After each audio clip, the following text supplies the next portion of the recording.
The ancient city of Taposiris Magna is hidden on the northern coast of Egypt. These days it has very little of its former glory, but what lies beneath it may hold the secret to uncovering a famous mystery, that of Cleopatra, the most memorable Egyptian queen in history. The recently discovered tunnel is also known as a geometric miracle for its time. Excavations have uncovered a 43-foot-long structure below the ground, which is partially submerged in water. Its shape and construction technique are similar to that of the Eupalinos tunnel, another amazing ancient discovery. This one is located in Greece and was built by excavating simultaneously from 2 points, aiming to have them meet in the middle. The use of math and geometry to make this construction was astonishingly precise for those days, more so since it was built near a mountain. Archaeologists that have been working on the Taposiris Magna site since 2004 believe this tunnel may lead to the lost tomb of Cleopatra. The clues they found so far seem to back up this theory. For starters, the city and its temple were built by one of Cleopatra's ancestors, Ptolemy II. All the architecture seems to indicate it was dedicated to the ancient spirit Osiris and his queen Isis. Throughout her reign, Cleopatra did try to associate herself with Isis, so it may be no surprise she chose this location as her final resting place. Scientists have yet to pinpoint Cleopatra's tomb, but research continues with the help of modern technology. To study this location better, archaeologists have even used a special device called ground-penetrating radar. This tool allows us to analyze what lies beneath the ground without being intrusive. Since this tunnel is so old, research needs to be done very delicately. Seeing pictures of what's underground before you start digging is incredibly useful and has been done here since 2011. Finally discovering Cleopatra's tomb may help us piece together her story, especially what might have happened during the last portion of her life, which is still surrounded by mystery. We still don't know the exact cause of her passing. Some believe she may have let herself be bitten by a poisonous Egyptian cobra. Others have suggested that she was well accustomed to toxic substances, even hiding some in her hairbrush in case she ever needed it. But that's not to say she chose to use it on herself. We do have a lot of other interesting information on Cleopatra that's equally as impressive, like the fact that she had a stylist. Most of the images you've seen depicting this famous queen show her wearing black eyeliner. This look was put together by Airas, a woman known to have been her personal beautician. She traced the long line from her eyes to her temples, a makeup technique still used today to enhance the eyes. Airas was an important figure throughout Cleopatra's life, known also as her confidant and close friend. There are even theories that suggest Airas was there by her side when she passed away. Despite her well-thought-out looks, Cleopatra wasn't as pretty as she's described. Or at least, that's what recent research has pointed out. Sure, if we look at movies and modern imagery, she's depicted as this incredibly beautiful woman with symmetrical and delicate features. However, if we look at coins showcasing her image from back in the day, her looks are rather average. Her image on the coins might have been adjusted, too, to make the queen look stronger in the eyes of her people. So there is no trusted source available to confirm her image, but her description in most pieces of ancient literature speaks of her other qualities, like her voice and personality, not of her beauty. Cleopatra might have been the most famous Egyptian queen to this day, but she wasn't the first choice. She did have an older sister, Berenice, that was initially supposed to take the throne. Berenice passed away before she could do that, so Cleopatra took on the role and began investing in her education. She traveled throughout the country quite frequently, so she could become accustomed to her people and their needs. She was only 18 when the responsibilities were passed down to her, and immediately gained popularity because of her intelligence and education. Her taste in literature was quite good too. She was known to be a fan of Homer, the famed Greek philosopher and poet. Cleopatra loved to write as much as she loved to read. There are even claims that she wrote a book on medicine and cosmetics, but we have no evidence to this day that such work ever existed. Part of being a great leader back then meant you had to speak multiple languages. Cleopatra clearly understood that, and that's why she's rumored to have known many languages to varying degrees. Some archaeologists suggested she spoke Greek, Egyptian, and Ethiopian, as well as many Arabic dialects. She might have even spoken Latin, but there's little evidence to support this claim. She might not have had angelic looks, but Cleopatra was really careful with the way she looked, even with her diet. She was known to have enjoyed simple meals, including a variety of fish. Since she lived close to the Mediterranean Sea, it's really no surprise. As a treat, she liked to eat stuffed pigeons, which she also served to her guests. Other dishes on the menu included vegetables and fava bean soup. Fruits and nuts weren't missing from her diet either, and she was also a big fan of honey. Recently, a team of experts has even tried to recreate her famous perfume. Think of it like the ancient equivalent of Chanel No. 5. Cleopatra was known to be a fan of luxurious scents, which she believed could even influence how people treated her when they met. The basis of this scent is myrrh, a resin gathered from a local tree. Other ingredients added to the mixture were also found back in the day, like cardamom, olive oil, and cinnamon. The results may not be quite as delicate as the perfumes we know and use today. Its consistency was way thicker, and the scent lasted way longer. When she was at the height of her power, Cleopatra might have been the richest person in the world. Back in the day, she ruled over a territory that stretched across the Mediterranean, from modern-day Libya in the west through Egypt to Syria in the east. This is the largest territory ever ruled over by a woman. In today's currency, her worth might have been somewhere around $95 billion. The calendars we use today may have been introduced by Cleopatra herself. She presented the idea of leap years and leap days to Caesar, the Roman emperor she was known to have been close with. Taking her advice, Caesar made these adjustments part of the official Roman calendar. The ancient Egyptians already knew the year was longer than precisely 365 days. They discovered this by studying the brightest star in the sky, called Sirius, and concluded that a year is actually 365 and 1/4 days long. It was Elizabeth Taylor that famously introduced Cleopatra to pop culture when she played her in the 1963 film bearing the same name. Up until that point, it was the most expensive film ever made. It was originally supposed to cost somewhere around $2 million, but ended up costing a mind-boggling $44 million. That's mostly because of script and production issues. To make this iconic movie, producers created 79 sets from scratch, as well as over 26,000 costumes for the cast.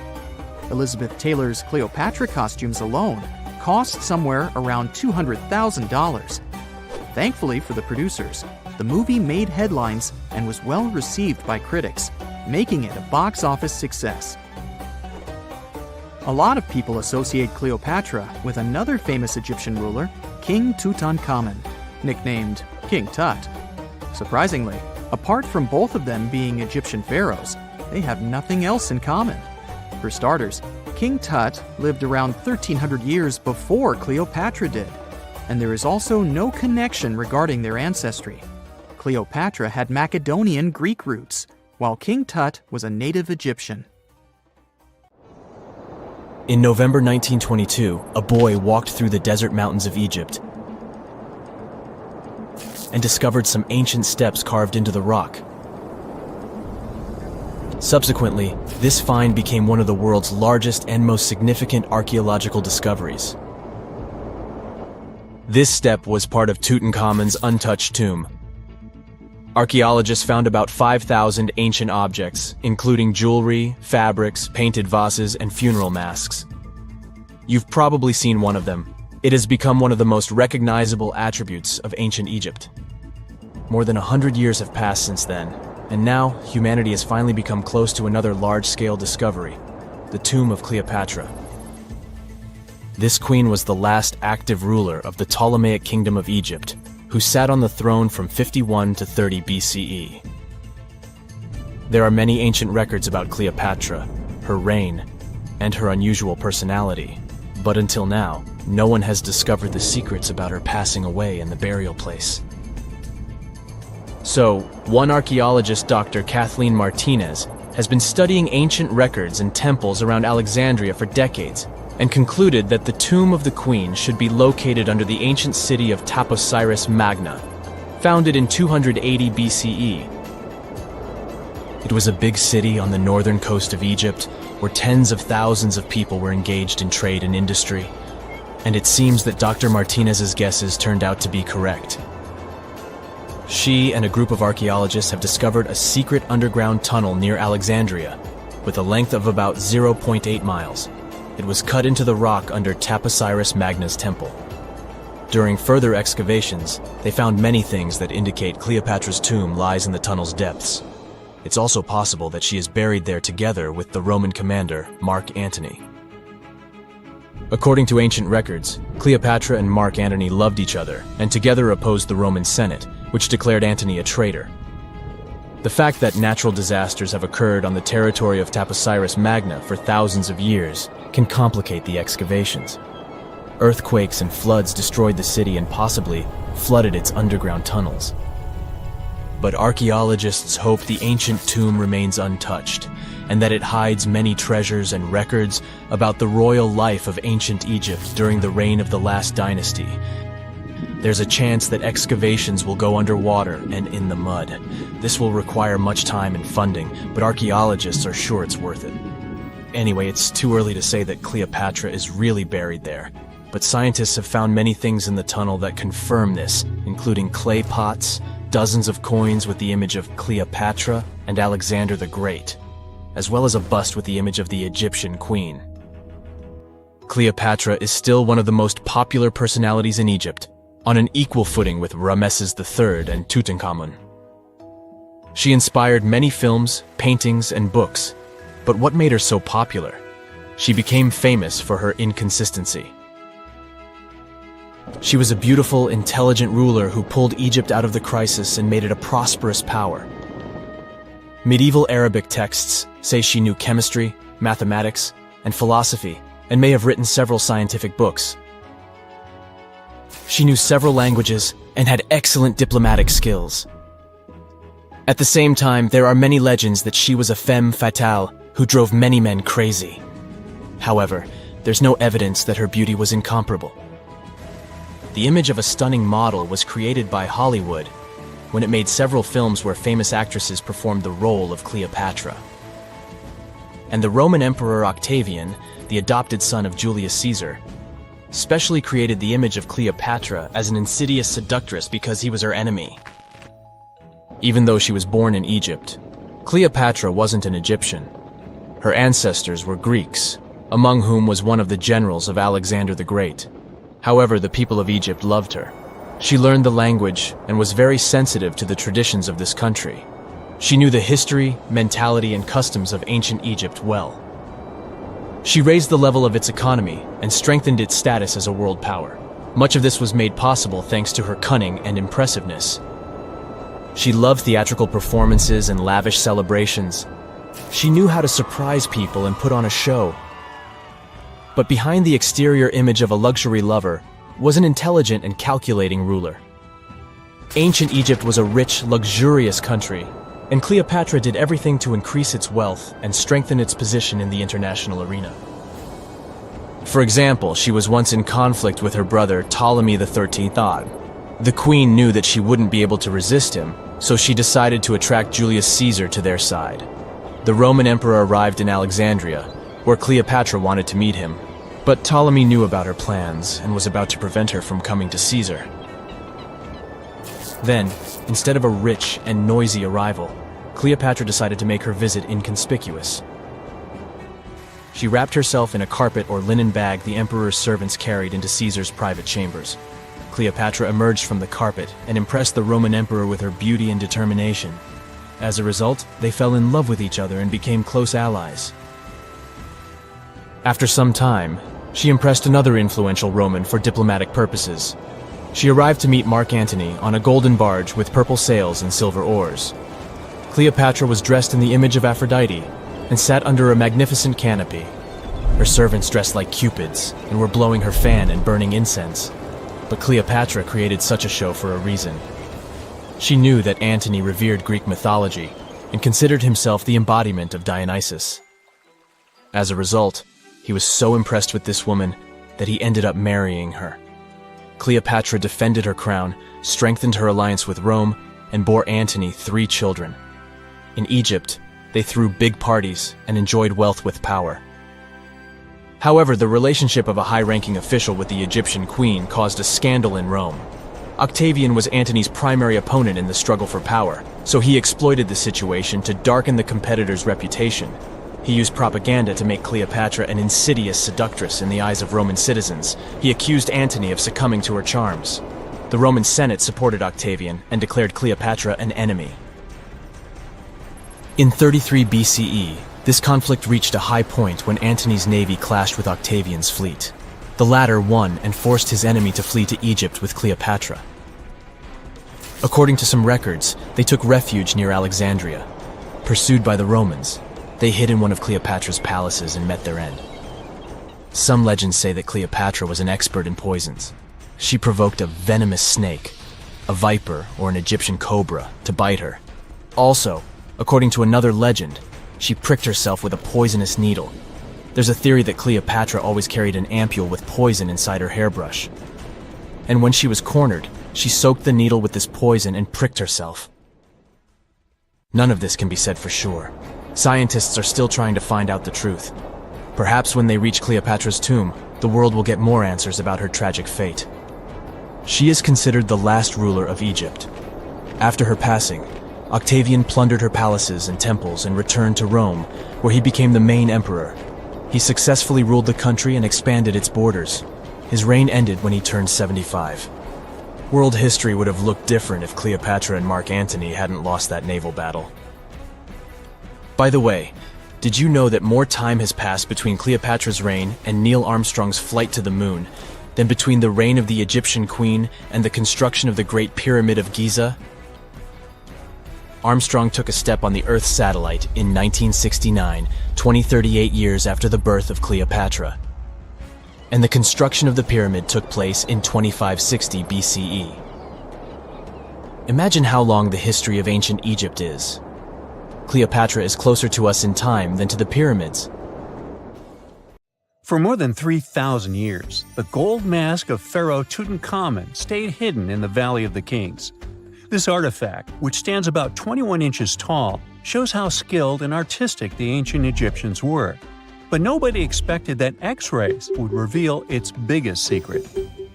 King Tut was the last ruler of his family during the 18th dynasty. He took the throne at just 9 years old, but ruled for only 10 years before he passed away unexpectedly. If we're being honest, back in ancient Egypt, he was mostly forgotten by the rulers who came after him. His tomb wasn't a big deal for them, so much so that even the grave robbers forgot about him. It might sound a bit sad, but the truth is that it was actually great news for us. Since his tomb was practically forgotten, it ended up being perfectly preserved. While the other tombs in the Valley of the Kings were looted, his remained sealed and untouched. So when it was discovered back in 1922, it had over 5,000 precious objects inside. That made Tutankhamun basically an instant celebrity and one of the best-known pharaohs nowadays. Among the treasures was the most stunning piece, his golden mask. This mask is said to be an exact image of the king's face, or at least it was supposed to be, but we'll get to that later. The purpose of this accurate representation of his face was to make sure that his soul would recognize him in the afterlife and return to his mummified body. In ancient Egyptian beliefs, this would allow him to continue living in the afterlife. The details of the mask clearly looked incredibly difficult to create, but people didn't realize how complex it truly was until many years later. The first X-rays of the mask were taken in 1967. Back then, the main reason for these scans was practical – conservation. The mask was heading to Paris for an exhibition, and it was the first time it had ever left Paris. This would help them keep track of any changes during the exhibit. Plus, the images could give clues about how the mask was made, but back then, they probably didn't fully realize just how complex its construction was. I mean, Egyptian goldsmiths didn't use modern soldering techniques, so how did they make this mask? New X-rays taken in 2007 gave us some answers. It turned out the Egyptians didn't use pure gold, which is 24 carats. The mask was actually made of 23-karat gold, meaning it was mixed with another material. So specialists discovered that the gold sheets contained a small amount of copper, a reddish-brown metal. This was likely done to make the material more flexible and easier to shape. They would then shape the gold sheets by heating and hammering them over and over again. But there was one more secret inside the mask that wasn't discovered until 2015. The year before, the staff at Cairo's Egyptian Museum were working on the mask display when the long beard of the mask accidentally got knocked off. Another theory is that the beard had become loose over time and just fell off. Either way, the fact that King Tut's beard came off caused a lot of stress.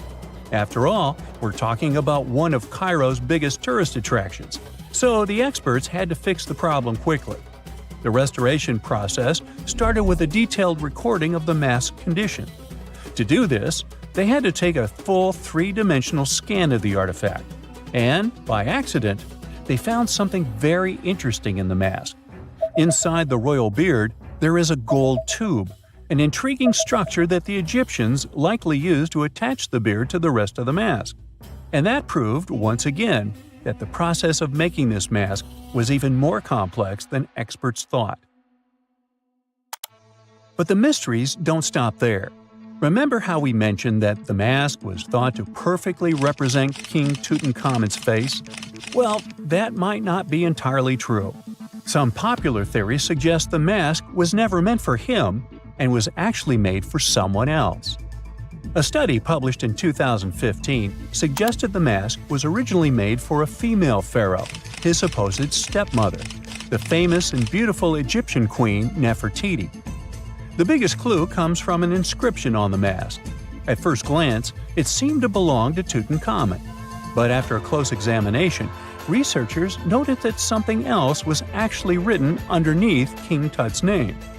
The royal name stamp seems to have been altered, and originally it had something written on it that translates to Queen Nefertiti. There is another feature of King Tut's golden mask that was overlooked for years, which adds even more mystery. As we mentioned earlier, experts believe he wasn't respected much by the pharaohs who came after him. And one of the clues that made archaeologists think this is the pierced ears on the mask. Some researchers believe that King Tutankhamun wouldn't have worn earrings after he was a kid. So, according to their theory, by the time he passed away at 18, he shouldn't have been represented with pierced ears. This could also support the idea that the mask originally belonged to Nefertiti, or maybe to someone who wasn't even connected to King Tut. But the mask isn't the only source of mystery. In fact, his whole tomb is full of puzzles.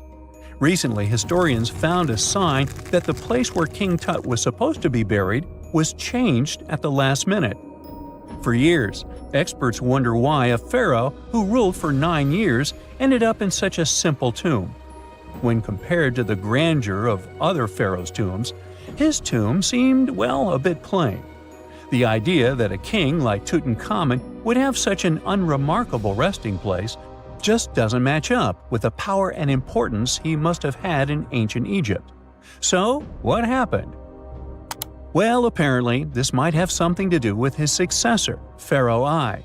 After King Tutankhamun passed away, researchers believe that I made sure to erase him from Egypt's history. So, one theory suggests that he was probably behind the quick decision to place King Tut's body in a smaller, less impressive tomb. When experts looked at I's own tomb, they found something interesting. There is a large wall covered in painted baboons. This is the same type of artwork found in Tutankhamun's tomb. It seems like the same person might have chosen the artwork for both tombs. Now, the design and decoration of the two tombs are almost identical, suggesting there was a shared hand behind both. But there is one key difference. I's tomb is fit for a king. It's much bigger and more impressive, even though the style and artwork are similar to what you see in Tutankhamun's tomb. So the theory suggests that I decided what went into both tombs. Since Tut passed away unexpectedly at a young age, his grand tomb wasn't finished in time. Normally, pharaohs start building their tombs while they're still alive to make sure everything is perfect. But Tut passed away when he was just 18, so there wasn't enough time. I may have taken advantage of the situation, ordering a smaller tomb for Tut and keeping a larger one for himself.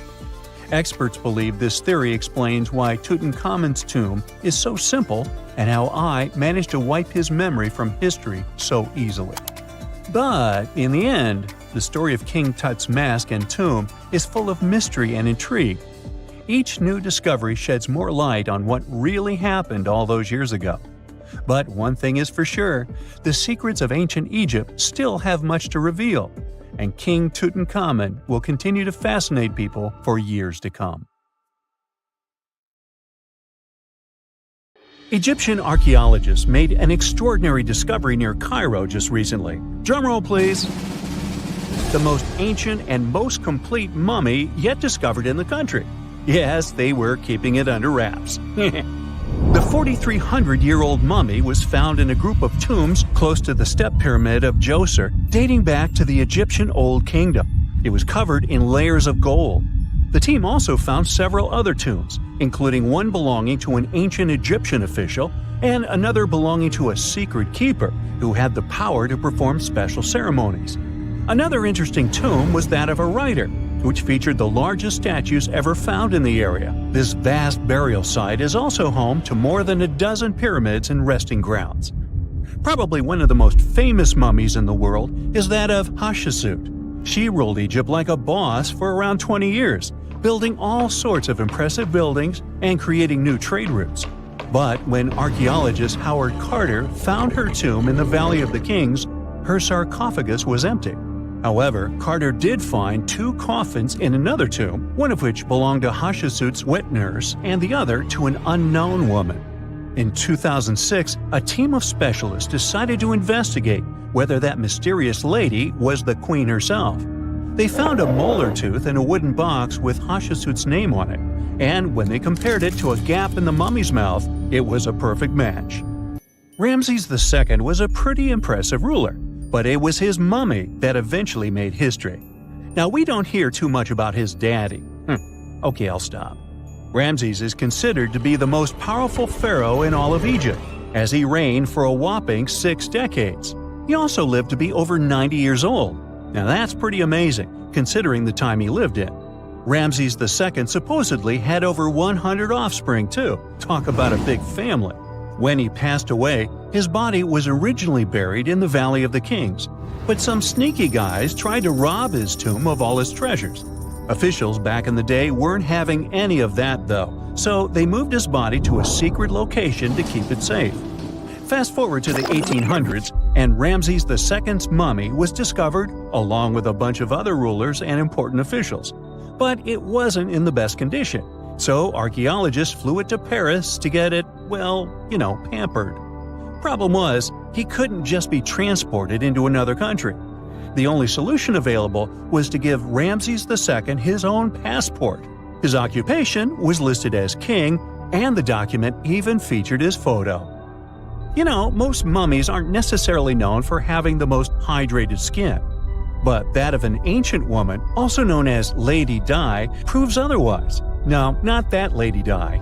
This wealthy lady from ancient times was discovered in an ornate tomb in 1971, and she looked fabulous, if we can say so about a mummy.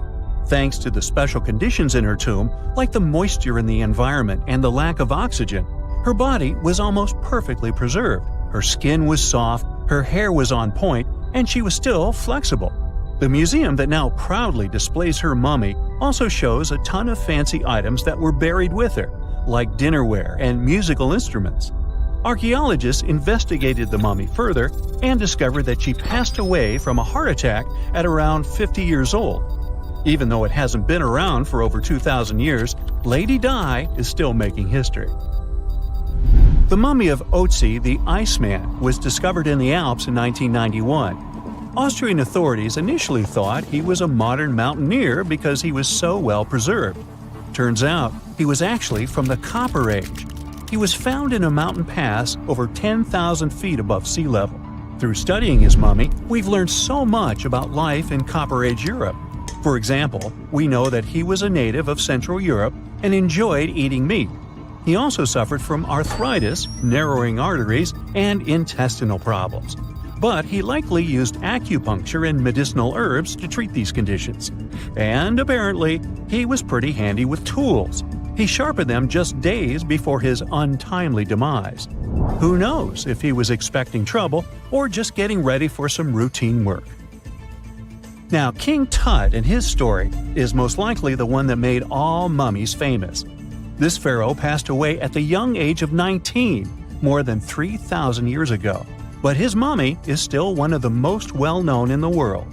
When his tomb was opened in 1922, people went wild because it was still intact, unlike many other royal tombs. It had some seriously blinged-out coffins, including one made of solid gold.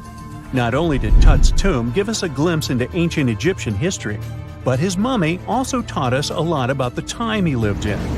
DNA analysis helped identify his parents and revealed that the pharaoh had a rare bone disorder that might have made walking a bit tough.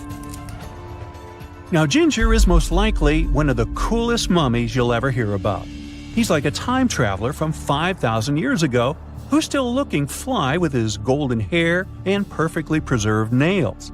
Ginger was discovered in Egypt and is believed to be the earliest known mummified body. Before people even knew about mummification, they used to place bodies in shallow graves in the hot, dry sand. And since the sand absorbed all the water, bacteria couldn't reproduce and the body was preserved naturally. Now, scientists are not sure if Ginger's preservation was intentional or not, but since he was buried with some pottery vessels, it's likely that whoever buried him knew some serious preservation techniques. If you want to meet Ginger in person, he's currently chilling at the British Museum. One Dutch art collector bought a statue from Asia and ended up finding a weird discovery. The statue contained a mummy hidden inside. Unfortunately, the body was too fragile to move, so they had to leave it there. The coolest part is that this mummy is over 1,000 years old and was on display for 200 years before being encased in the statue. When scientists did a CT scan, they found out that the mummy was filled with paper scraps covered in writings. Experts think he might have done this thing called self-mummification, which is a pretty intense process involving a special diet and tea that makes your body less prone to bacteria. Only a few people could handle this ritual, and those who managed to do that were seriously respected. No other Egyptian queen has baffled scientists and historians like the stunning Nefertiti. Based on her statues, she was known for her slender neck, wide eyes, and high cheekbones. Her name translates to "the beautiful woman has come." Talk about living up to your name, huh? Even though she wasn't a pharaoh herself, Nefertiti still managed to leave a lasting impression. Written records suggest that, as a wife and queen, she held an incredibly influential role. Because of her power, she was indeed admired, but she also managed to make quite a lot of enemies throughout her life. She was also related to King Tut, but not biologically. Rather, she was his stepmother. So far, locals have yet to identify her mummy, but that may soon change. A local Egyptologist who has been busy excavating tombs in the Valley of the Kings has found two mummies that he believes could be Nefertiti and her daughter. According to specialists, we may soon finally get a definitive answer about the identity of these two mummies. And if one of them does turn out to be Nefertiti, we could be in for a real treat. DNA analysis and CT scans of the mummy could give us the most complete and accurate image of the queen that we've ever seen. It's crazy to think that we've only scratched the surface of what lies beneath modern-day Egypt. Nefertiti ruled during a time of great power and prosperity in Egypt, but unfortunately passed away in a period of social turmoil. leading to her gravesite being lost. Now, where's my mummy? Unlike many other ancient Egyptian burial grounds, King Tutankhamun's tomb stayed hidden and free of unwanted thieves for 3,000 years. One reason was that the tomb was smaller than average and tucked away in a place called the Valley of the Kings. This area was already being extensively explored by the time they stumbled upon Tut's spot. The entrance was all covered in debris from building a nearby tomb, which must have also helped keep it a secret. There were also zero writings or signs on the outside of the tomb. Time passing also played a part in keeping it in amazing shape until the 1920s, when a man named Howard Carter finally made it in. But was Carter that big of a hero? Some recent findings say he might have been sneakier than initially thought. People used to think Carter wasn't just a glorified treasure hunter, he was a true archaeologist. Before Tut, he had been on a relentless quest for Egyptian artifacts. He discovered his interest in these unusual objects when he was a child, and soon started drawing the sculptures and inscriptions that were found in ancient tombs. After stumbling upon the remains of King Tut, Carter spent a decade recording and processing all sorts of objects, like golden thrones, chariots, and statues from Tut's tomb, shipping them down the Nile to Egypt's museum in Cairo. Well, at least that was the official story. More recent discoveries claim that not all of the objects made it to Egyptian officials. A secret letter seems to uncover Carter's little 10 for them, 1 for me policy. The letter in question was sent to Sir Alan Gardiner, a philologist and friend of Carter's, dated from 1922. In these writings, Carter mentioned having found the tomb and was asking his buddy for some advice. In another letter from 1934, Gardiner seems to be thanking Carter for an amulet, which was sent to him as a thank you gift.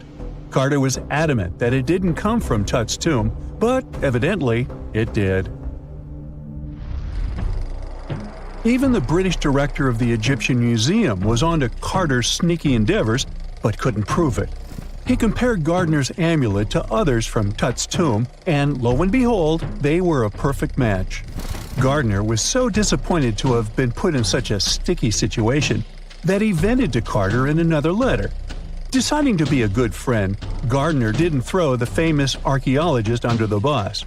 Instead, he advised Carter to take those stolen goods back to Cairo, just like he'd advise you to like this video and subscribe to the Brightside channel for more amazing videos on the most unique topics in history. It's not the only shady piece of information on Carter's post-discovery behavior. In 1947, a man named Alfred Lucas, who used to work with a controversial archaeologist, gave some information in an obscure journal in Cairo. He claimed that Carter sneakily cracked open the burial chamber door himself. Then he sealed it back up like nothing had happened before the official uncovering. Now, why would he do that? Well, the same theory suggests that Carter and his crew might have entered the tomb early so they could get their hands on some ancient goodies. Obviously, these people couldn't risk having such objects sold while they were still alive, but made sure they were auctioned off after they passed. Carter, though, never confessed to anything. He made no official denial either, but the Egyptian government couldn't risk any more mysterious disappearances, so they prohibited him from entering the tomb for a while. Some have connected this apparent stealing to the curse of King Tut. If you've never heard of it, know that it became quite the scary tale soon after King Tutankhamun's resting place was uncovered. It claimed that anyone messing with the tomb of the boy pharaoh would face some serious bad luck. It's not all dramatic like a mummy going on an aggressive spree, but word got out that the people involved in disturbing King Tut's lair met some mysterious, untimely ends. The main untimely passing related to this supposed curse is that of George Herbert, the 5th Earl of Carnarvon. He was this British aristocrat who helped fund the search for the tomb. He passed away just a year after the tomb was opened. Now, people love to call it mysterious, but it turns out that Herbert was already in pretty bad shape health-wise when he got to Cairo, and he ended up getting taken down by a regular disease. Now, let's talk numbers. There were a lot of people linked to this tomb opening: security guards, archaeologists, and supporting staff. And sure, a few of them did pass not long after the tomb started receiving visitors. As much as we'd like this curse to be true for the sake of, good storytelling, statistically, if you have a bunch of people connected to opening a tomb, you'd expect some passings just by random chance. The average lifespan for those supposedly targeted by the ancient curse was more than 20 years after the spell was supposed to kick in. Herbert's daughter even lived until the 1980s, that's half a century later. And Howard Carter himself lived until 1935, a solid 16 years after the big reveal. Some have suggested that the whole curse was nothing more than a careful PR strategy. You see, when Tut's tomb was found, Howard Carter wanted to make a priority out of keeping nosy reporters away. So he might have come up with a curse hanging over anyone entering the boy king's resting place. But what was stolen from King Tut's tomb anyway? Well, some jewelry to begin with. It might have been snatched by Howard Carter himself, according to a French specialist. He did some intensive research by looking at old pictures taken from inside the tomb back in the 1920s. He compared those images to various objects from museums and auction houses. He soon started to piece together the whereabouts of some of Tut's jewelry. First up, there's this collar that used to be on Tut's chest. It was all broken into pieces, and some parts went via Carter to the Nelson Atkins Museum in Missouri. Meanwhile, other bits ended up on a necklace owned by some unnamed people who tried to sell it in 2015 but failed. Even the Nelson Atkins Museum agrees, as they've confirmed the information on their website. Then there's a headdress piece. Some beads from it that once belonged to Tut apparently got stolen by Carter too.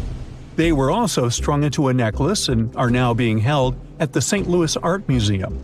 Another fancy collar made out of glazed ceramic magic spent some time at the Met, far away in New York. Thankfully, it was sent back to Egypt a bit over a decade ago. This seems to have been, as you'd expect by now, also stolen by Carter. Missing artifacts aside, King Tut still gave a ton of amazing objects that helped us learn more about this incredible ancient culture. Starting with the famous burial mask. It's this massive 21-inch gold art piece with semi-precious stones and glass paste. It weighs 22 pounds and showcases the boy pharaoh with a long beard and a headdress with a cobra and vulture. On the back, there's this spell from an important ancient Egyptian spiritual book that's supposed to make sure it works just as well in the afterlife. Tut was also apparently a board game enthusiast. They found 4 board games in his tomb, some made of ivory. Archaeologists also found a pair of gold sandals, though you'd imagine they were more for show than for comfort. In fact, the pharaoh probably never wore them in his lifetime. Now, speaking of fashion items, it turns out Tut was quite the fancy ruler. They even found a mannequin in his tomb that was used to pick out, adjust, and store his outfits and jewelry. The boy king seemed to have also enjoyed some music, based on the 2 trumpets historians found in his tomb. Though they were played back in 1935 in a BBC broadcast, the instruments are today considered too fragile to be maneuvered.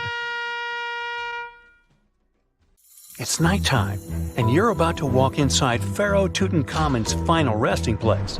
You know, King Tut. You don't have a torch, but at least you came with a flashlight. You walk down several flights of stairs and observe how the walls are carved in hieroglyphics and what looks like a spell.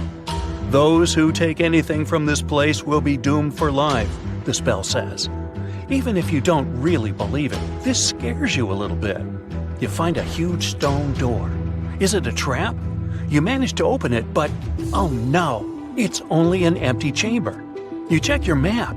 It seems like you're heading in the right direction. After what feels like hours, you realize you must be trapped inside a labyrinth. You try to retrace your steps, but you can't find the door where you came in from anymore. That's it, you think to yourself. You've fallen for the pharaoh's trap. What's worse, you didn't bring a lunch. Okay, so we've all seen Hollywood movies where the main character is exploring ancient ruins and faces some seriously dangerous traps, right? We've been told Egyptian royalty protected their final resting places with venomous scorpions and snakes, sliding doors that will trap you for life, and giant rolling boulders that will crush anyone on their paths. The thing is, were these traps truly real? Well, I regret to be the one to break it to you, but this is all fiction. These elaborate traps were too technologically advanced for ancient civilizations to pull off. That is not to say, however, that there weren't any traps at all. Ancient civilizations, like the Egyptians and the Mayans, are known for their practice of building entire monuments dedicated to the ones who had passed away. These structures would often reflect the position of person occupied in society. So, for the really important people, the VIPs of their times, massive monuments were built to host their bodies long after they were gone. Some of these civilizations believed that a person's life would continue on the other side of the veil. For that reason, a person would be buried together with the belongings of their current life. If they had a lot of money and power and stuff, that meant their resting places would be filled with riches and gold. Now imagine if you lived in ancient Egypt and you knew exactly where all the pharaohs' tombs were located and had heard rumors of the amount of wealth kept in these places. Maybe you would be tempted to go check it out, right? We're talking about large rooms filled from floor to ceiling with golden artifacts, jewels, and even money. I mean, it does sound tempting. And since there weren't any security guards protecting the entrance of these places, Egyptians needed to get creative as to how they would protect these riches. These old civilizations found some traps to be useful. A recurring one was building empty rooms inside the monument to confuse a burglar. Now, let's take a look at Amenhotep III's final resting place as an example. It was built in the city of Luxor, in a spot also known as the Western Valley of the Kings. Two French engineers originally discovered the monument between 1905 and 1914 CE. The structure is huge and has more than 10 chambers, connected by long corridors and steep stairways. The King's Chamber is the most hidden one, and for an outsider to try and find it, they will probably enter a lot of empty rooms beforehand. Other pharaohs tried to protect their riches by commissioning monuments with false doors concealing pits that were up to 20 feet deep. This way, an unwarned and unwanted visitor would be surprised by the deep hole on their way to the king's resting chamber. Alongside false doors, pharaohs made sure to build labyrinth-style corridors and false walls. This way, robbers could take hours or days before they found the king's real chamber. As to pits with poisonous snakes on them, if there were any reptiles inside these monuments, they probably got inside on their own and would most likely not stay there for long. There is no way snakes would survive years and years without food inside these pits. So yes, another Hollywood-induced belief right there. If these traps seem boring to you, archaeologists did find an interesting deterrent in the final resting place of the Red Queen of Palenque in Mexico. Palenque was one of the most powerful Mayan cities in pre-Columbian Mexico, and the Red Queen was believed to be the grandmother of the last Mayan king, undoubtedly a person of immense importance to the empire. In her honor, a huge monument was built to keep her body after her passing. The discovery of the tomb itself was already thrilling. Archaeologists found an ancient monument when digging at the site back in 1994. The first thing they found was a room with a hidden door. Once they opened the door, they discovered a long corridor. Finally, at the end of this corridor was the Queen's chamber. The team of archaeologists was beyond excited to unearth this chamber with the mummy of the Queen herself still inside it. They found her to be accompanied by her pearls, jade shells, and expensive rocks. But as the team explored the remains, they saw something rather strange. The room was filled with a red-colored powder. Researchers knew that the color red was important to the Mayan people, and that much of their clothing and buildings were decorated with this color. But they didn't understand why the queen was buried with this unknown red substance. After they took a sample back with them for further analysis, they discovered that the red powder was cinnabar, a very dangerous mineral. This powder, when inhaled, can cause, shall we say, severe health damage to a person. The team concluded that this could only be a trap for anyone trying to steal her riches. Okay, so dangerous powders might have worked as the most intense traps we've seen until now. But perhaps the cheapest way to keep out unwanted visitors was to advertise spells written out all over the monument. We'd probably laugh at these today, but back in the day, they were more or less effective. Spells usually said that the person who took anything from that place would meet a tragic fate. Some spells said that robbers would lose their houses in big fires or terrible floods. Other spells said burglars would have incurable and undiagnosed health issues, but they weren't really enough to stop people from taking any gold. There are some stories surrounding how these spells might have been real. One of them is from the famous British Egyptologist Howard Carter, the one responsible for unearthing Pharaoh Tutankhamun's resting place in the 1920s.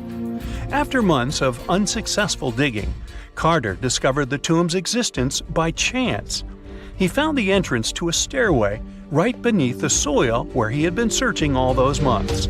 With the help of a team, he cleared the piles of sand blocking the stairs and discovered a doorway.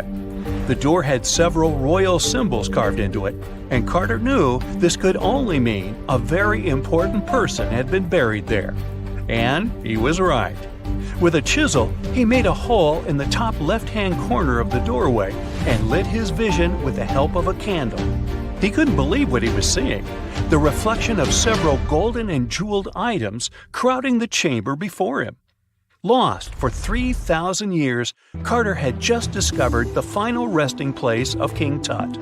But the story didn't finish here. This discovery was accompanied by a series of unfortunate events that led people to believe it had something to do with the pharaoh's spell. Carter himself mysteriously passed away just a few years later, and some of his assistants lost their houses in floods, just like one of the spells threatened. Some say it's just coincidental, as there's no real proof of these things being connected. Well, what do you think? Was this an effective trap after all? Hey there, curious history buffs. Have you heard the legend of the ancient race of giants of Nevada? Yes, I'm talking about actual giants that allegedly lived thousands of years ago. Now I know what you're thinking. Giants, really? Well, archaeological finds add fuel to this debate too. And here's where it gets interesting. Lovelock Cave was indeed used as a burial site, and some of the remains found there are much larger than average human bones. The cave is by the Humboldt Sink in western Nevada. It was once part of an enormous lake, which eventually dried up, leaving a number of smaller ones, including the Humboldt Sink. The cave became the home of the Site-Ka tribe. According to the legend, these red-haired giants were so big that they had to be buried in the cave itself. Indeed, later on, archaeologists discovered 8 to 10 foot tall skeletons. This legend started to unfold when a mining engineer named John T. Reed talked to the locals in 1886. Once Reed saw the cave, he knew he was onto something. The news spread soon, but the cave was attracting another type of attention too. The deposits of a fertilizer known as guano were discovered inside the cave. So a mining company began excavating the precious resource in 1911 and soon shipped more than 250 tons of the fertilizer to San Francisco. Unfortunately, some of the human remains and artifacts were neglected and lost in the mining process. This led to an official excavation in 1912 and 1924. After the top layer of guano had been mined, strange objects started to surface. Around the area, the earliest evidence of human habitation dates back about 4,000 years.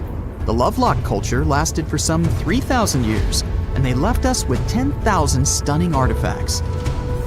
The pits in the cave were like a series of time capsules hidden at different depths. Archaeologists determined the age of each pit by its depth. It turns out that many different groups used the cave for storage over a really long time, and the things they stored there give us a really cool glimpse into their cultures. It's like a giant ancient storage unit full of hidden treasures. What have the researchers found besides the giant bones, you might ask? Some other bodies were mummified using a method similar to the one applied by ancient Egyptians. These remains also had something in common with the bodies discovered as far south as Lake Titicaca. Both mummies had some red hair, yet there are scientists who believe this reddish hue is the result of the interaction with the environment in which the bodies stayed. So, while the story of the red-haired giants may be a wild and intriguing tale, not everyone is convinced. Some experts believe that the bones found in Lovelock Cave are simply the remains of prehistoric animals, like mammoths or sloths. But others insist that there's something more to the story. Other relics, such as finely crafted baskets and exquisite duck decoys made from tule fibers, were also found there. In any case, this cave is worth the attention it gets.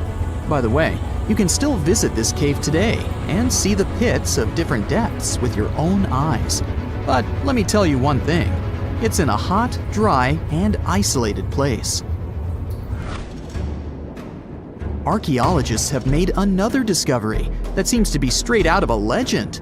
They think they found the palace of the one and only Odysseus, who was the legendary Greek king of Ithaca and the hero of Homer's epic poem.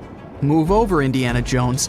We've got some real-life adventure happening here from around 1300 BCE. Apparently, this is the only palace mentioned in Homer's epic poems that hasn't been found.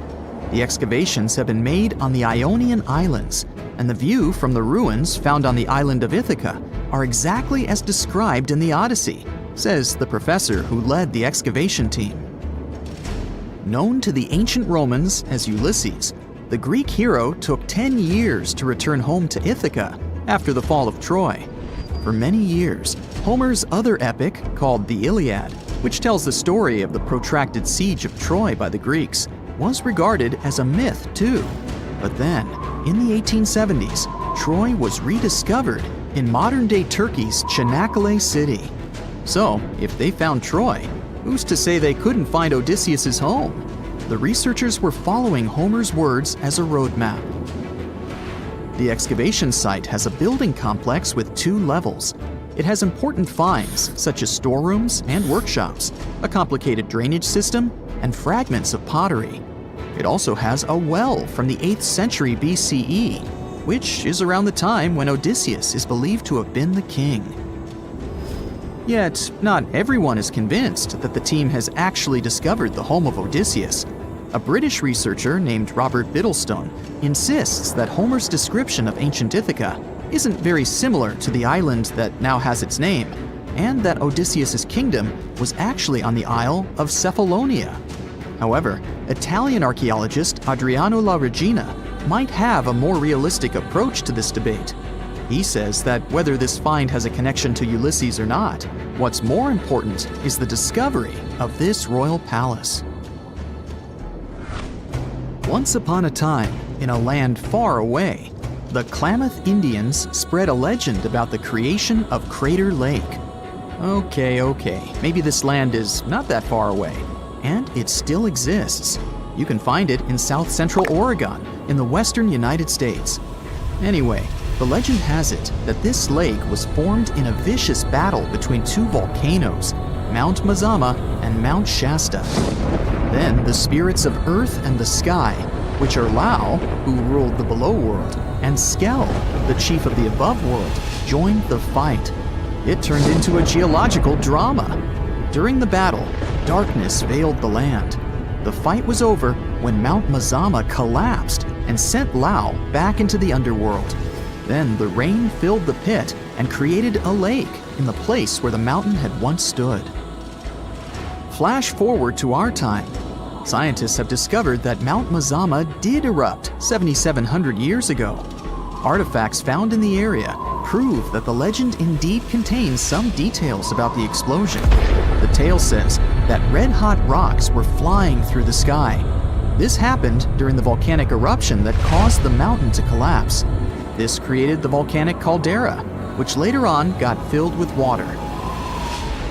What makes this legend came true story unusual is how long it has existed. According to researchers, these types of verbal stories lose their credibility within 600 to 700 years. That's why the legend about the creation of Crater Lake is so unique. So many generations, for hundreds of years, have been accurately passing down the information. This volcanic crater lake is now in a national park.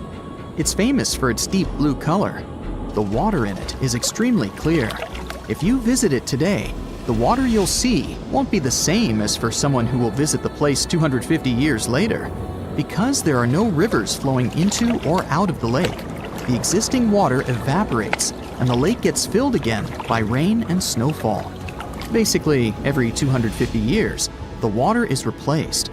Plus, this lake is almost 2,000 feet deep, which makes it the deepest lake in the United States. Swimming is okay in the lake, but there's only one legal and safe trail to get to the shore. There are other activities, such as fishing and boat tours. Shared human experiences, such as birth, marriage, and aging, may explain why certain tales are shared globally. Similar struggles and obstacles faced by humans around the world generate similar themes in traditional stories about love, parenting, and mortality. So, do you have legends or tales you've heard of from your grandparents? Who knows? Maybe your ancestors too witnessed a cool historical event. You're way more Neanderthal than you think, at least when it comes to your DNA. These ancient hominids were shorter and stockier than humans today. They made stone tools, used fire, wore clothing, and had some rituals of their own. The official theory says that they went extinct 40,000 years ago, but a new study says Neanderthals probably never really disappeared completely, but could have mixed with modern humans. It looks like every modern human has about 3% of the Neanderthal genome in their DNA. If it's accurate, it means Neanderthals were more connected with our ancestors than we previously thought, and shared a long history of living together. Neanderthals were very close relatives of modern humans, but our families separated about 500,000 years ago. More than 10 years ago, scientists discovered that Neanderthals had families with the early humans who traveled out of Africa. Because of this, people living outside of Africa today have about 1 to 2% of Neanderthal DNA in their genes. We now have only 3 really good examples of complete genetic code from these ancient hominids. The first one comes from bones found in a cave in Croatia that are 50,000 to 65,000 years old. 2 more examples, which are about 80,000 and 50,000 years old, were found in caves in Eurasia. Scientists still aren't sure as much about how modern human DNA got into the Neanderthal genetic alphabet because they don't have enough material to study. But they did compare the existing DNA of 3 Neanderthals with the DNA of 2,000 modern humans. They found that the Neanderthal DNA might be made up to 3.7% of modern human genetic code. It means that in the ancient Neanderthal population, about 1 in 30 parents were modern humans. The scientists found that modern human DNA got mixed into the Neanderthal genetic alphabet during at least 2 periods when humans and Neanderthals were interbreeding. This happened once about 200,000 to 250,000 years ago, and again about 100,000 to 120,000 years ago. There might have been other times they mixed, but we can't see those in the DNA we have now. Another recent study, which hasn't been fully checked by other scientists yet, says that most of the Neanderthal DNA in modern humans came from one big period of mixing, about 47,000 years ago, that lasted for almost 7,000 years. Scientists found skulls that are about 100,000 years old in 2 caves in the Middle East. These skulls look like they belonged to early modern humans, but have some features like bigger eyebrows that might show they had Neanderthal DNA. This could be because of gene flow from Neanderthals, and it fits in the mixing time frame. The study also looked at the genetic differences in the 3 Neanderthal genomes and found out that Neanderthals had an even smaller population than scientists thought before. It could be another proof that Neanderthals didn't just go extinct, but became part of the modern human gene pool. Many groups of modern humans left Africa and mixed with Neanderthals so much that Neanderthals couldn't stay separate. In the future, scientists want to study how modern human DNA affected Neanderthals. This could help us understand if this mixing had good or bad effects on Neanderthals. Neanderthals aren't our only relatives from the past. There used to be at least 9 species of humans on our planet. One of them, Homo habilis, earned the nickname handyman because stone tools were found with its remains. It lived in eastern and southern Africa. This early human had a slightly larger brain than its older relatives and an ape-like face. Homo habilis was about 4 feet tall and ate a variety of foods. For a long time, scientists thought Homo habilis was the oldest member of our human family. But new dating methods have shown that Homo erectus, another ancient human, might be older and not related to Homo habilis. Homo naledi is a more mysterious member of our human family discovered in a South African cave in 2013. It's the only region of the world where their remains were found. They walked on 2 feet but were also good at climbing trees. They were small, about 4 feet 9 inches tall, weighed around 88 pounds, and had small brains. We don't know much about how they lived since we haven't found stone tools or other cultural evidence. But some scientists think they might have buried their deceased and made cave art. In 2010, scientists found some fossils in a cave in Siberia, but they weren't sure what species they belonged to.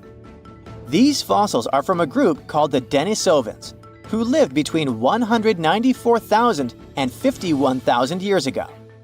We don't know much about them because we only have a few fossils, but DNA analysis has shown that Denisovans were closely related to Neanderthals and modern humans. They even had families with early humans, especially in Southeast Asia. There aren't enough fossils to give Denisovans their own species name, but their genes are found in modern humans, which means they might be part of our own species. As scientists study more about Denisovans and fossils in Southeast Asia, we might understand better how different species fit into the Homo family tree. In 2003, they found fossils of a very small human-like species in a cave on the island of Flores in Indonesia. These tiny people lived between 100,000 and 50,000 years ago. They were only about 3 feet 6 inches tall. Scientists think they might have come from another species, Homo erectus, and became smaller over time because they lived on an island with limited food. Because of their small size, they're often nicknamed hobbits.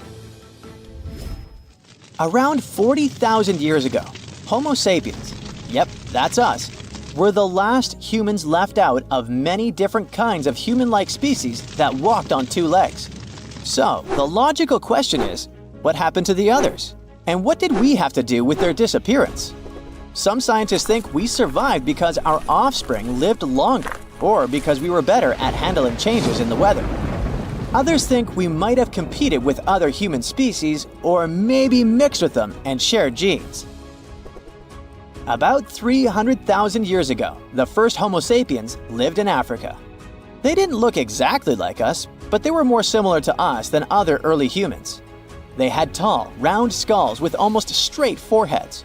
Unlike Neanderthals, they didn't have thick brows or jutting jaws like Homo naledi. They also had chins, which no other early humans had, though we still don't know why.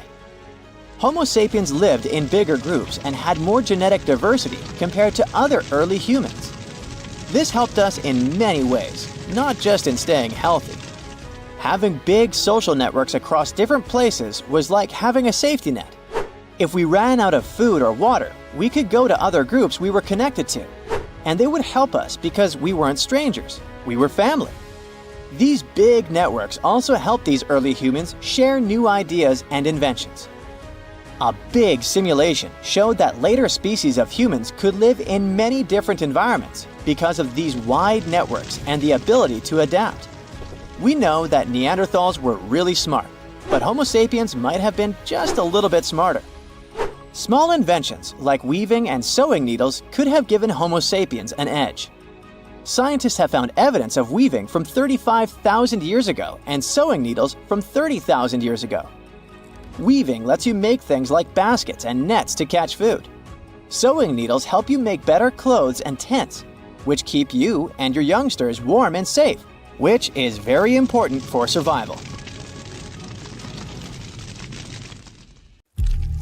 When you hear the word mummy, you might get a chill down your spine. That's because most of us associate this word with those creepy characters we've seen in some scary movies. But in reality, mummies have helped us understand a lot about ancient civilizations, their rulers, and about how people used to deal with losing their loved ones. The people most famous worldwide for their mummies are the ancient Egyptians. They believed that some sort of existence after passing away was possible, if certain conditions were met. That's why they insisted on preserving the human body through the process of mummification and placing the mummy in a furnished tomb, kind of like giving it a fully functioning apartment of its own. Why did they believe in this? Well, because they were deeply connected to their natural environment for the most part.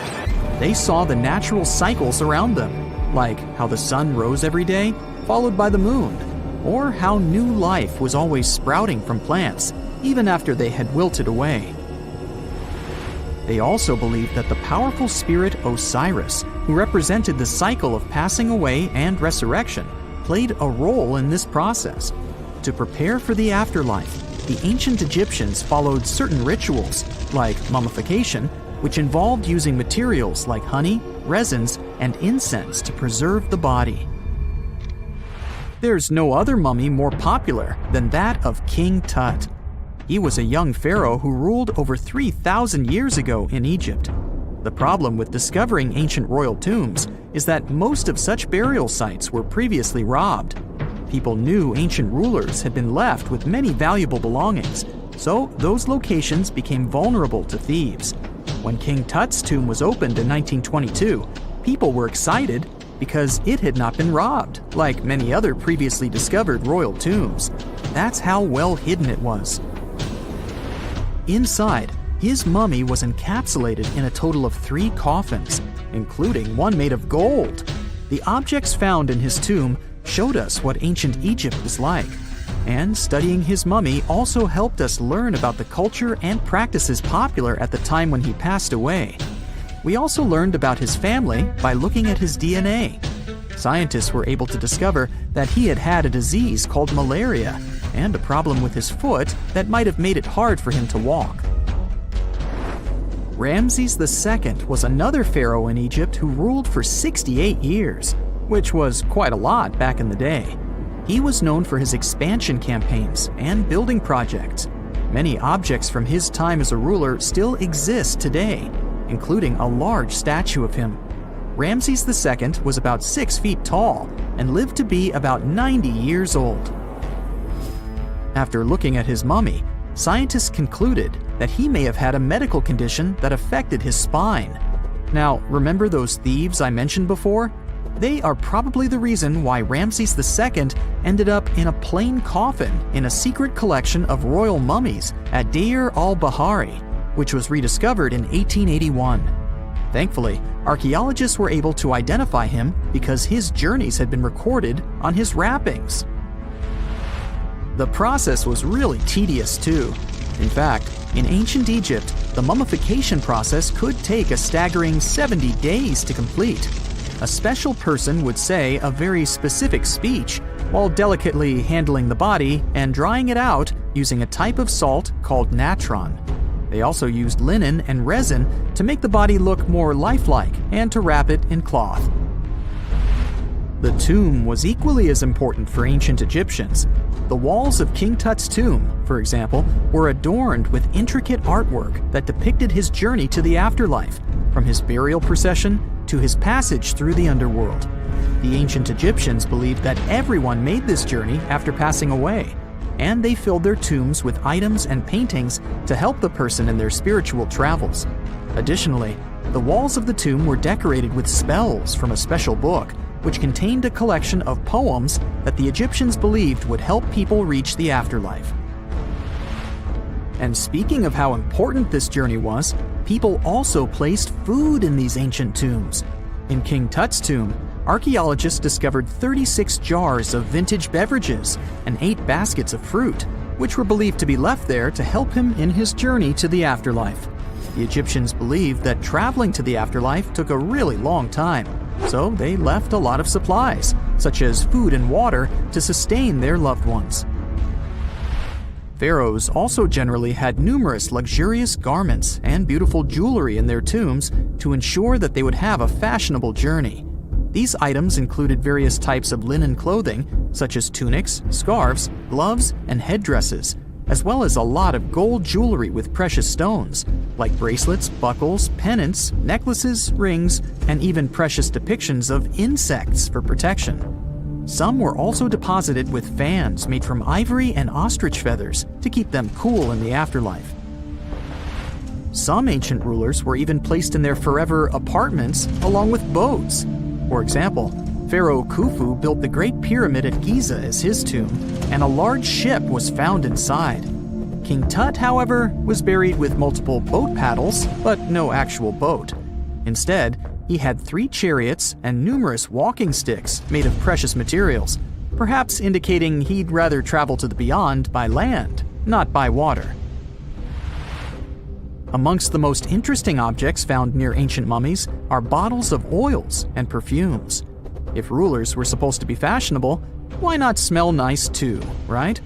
Also, some of them had some ancient kinds of board games, most of them made out of precious materials like gold or ivory. One of those games was called Senet. It was very popular amongst the ancient Egyptians and very similar to modern-day chess. The ancient Egyptians may have the most famous mummies out there, but they weren't the first to invent the procedure. In fact, it all started in South America with an ancient civilization named the Chinchorro. As far as we know today, these people were the first to mummify their loved ones that had passed away. They did it somewhere around 2,000 years before the Egyptians started their own rituals. Sure, we can tell a lot about ancient rulers by studying these mummies, but until recently, we had no idea what they really looked like during their lifetime. Not so long ago, though, some very special mummy paintings were found by archaeologists studying ancient Egyptian objects. These mummy portraits are highly detailed paintings of individuals that were made while they were still alive. Such paintings were often painted on wood, as opposed to the classical portraits we all know about, which are painted on canvas. They are known for their realism and beauty, and have even been used by researchers to diagnose diseases by comparing them to the corresponding mummies. Some of these portraits also include depictions of jewelry, which was later found on the mummies. The recent discovery of these mummy portraits in Central Egypt is significant, as it marks the first time in over a century that such paintings have been found.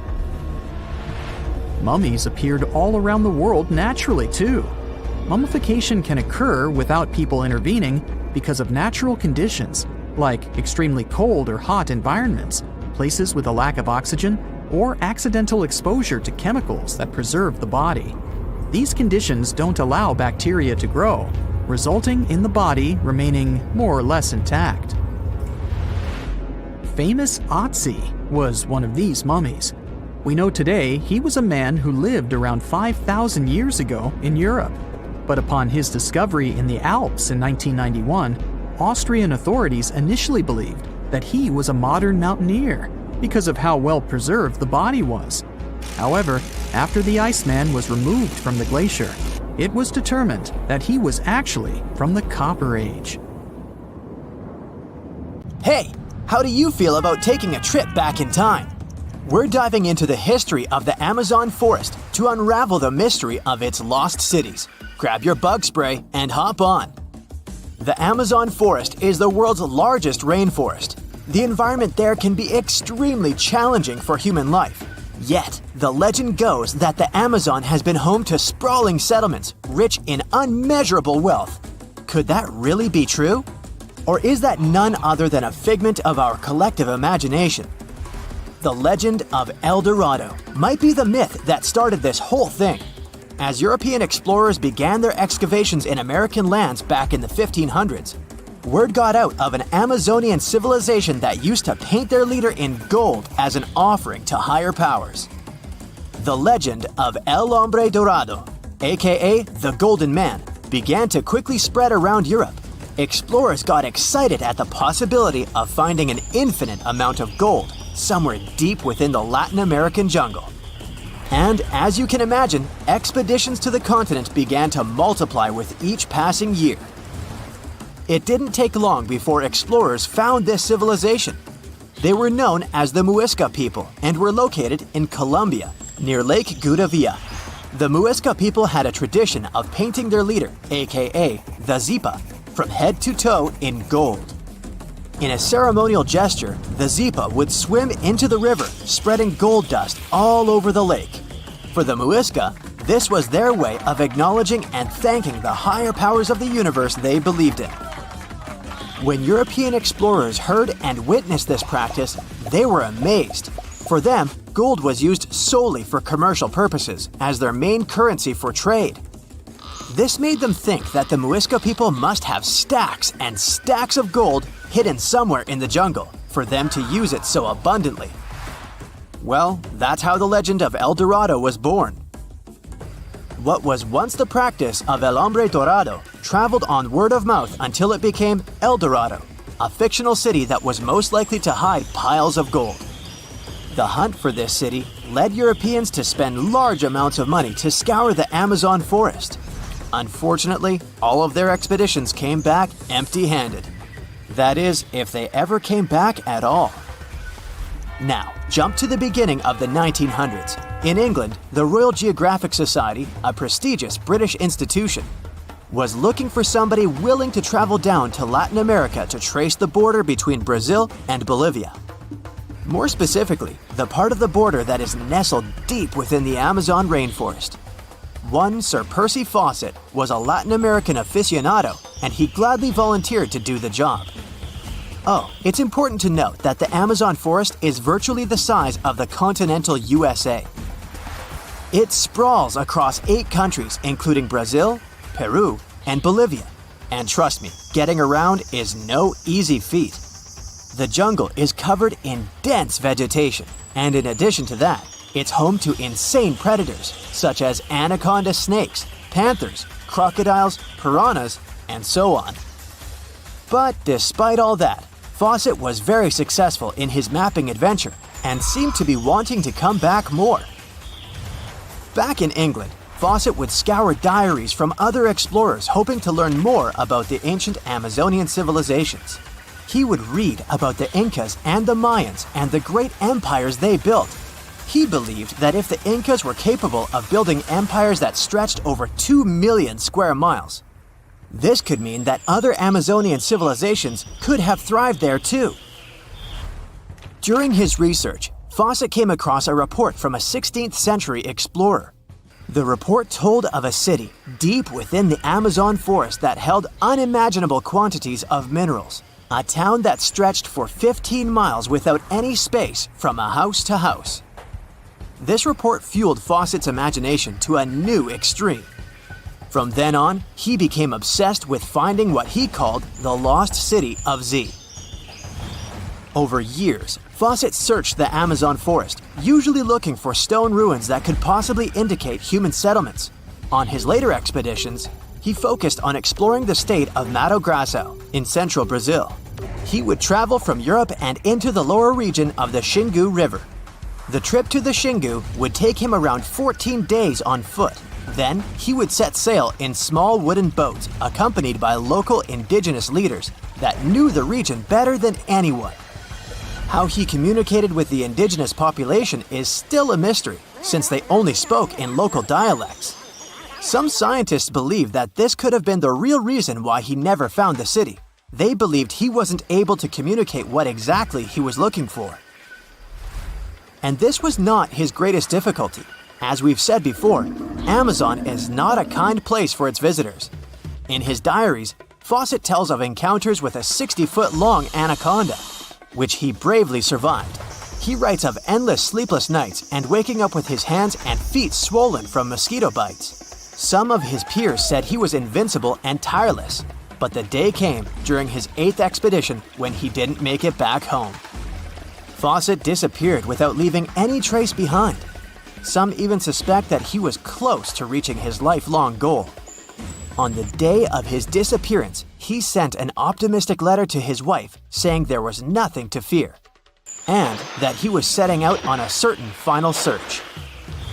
Fawcett's failed attempt to find ruins seemed to support what had become a consensus among experts at the time, that this rainforest was too inhospitable to support large, complex societies, let alone cities. Experts were convinced that the Amazon's lost cities were nothing more than fiction. That is, until the 1960s, when modern research began to find evidence that suggested otherwise. Scientists discovered patches of extremely fertile soil. They called it Black Earth.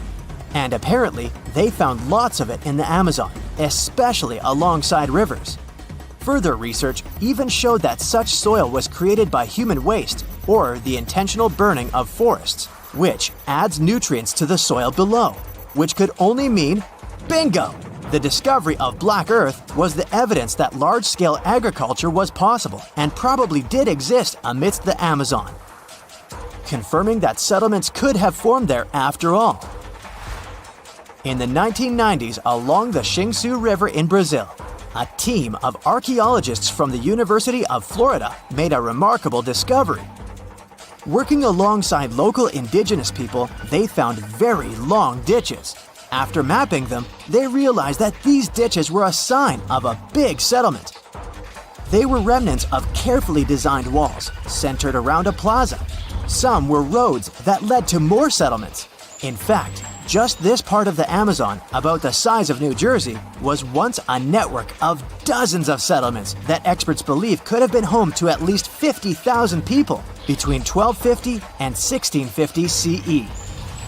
Other discoveries were possible thanks to LiDAR imaging, a type of technology that allows researchers to take satellite pictures of the forest's ground without having to step inside of it. A network of trenches in Acre, Brazil, dates back to 200 to 1200 CE. These suggest settlements that could have supported 60,000 people.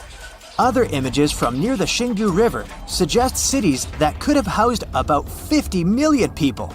These were the lost cities of the Amazon. Believe it or not, these images suggest that Fawcett was very close to a major discovery. He was looking for the ruins in the right place, but he was looking for the wrong thing.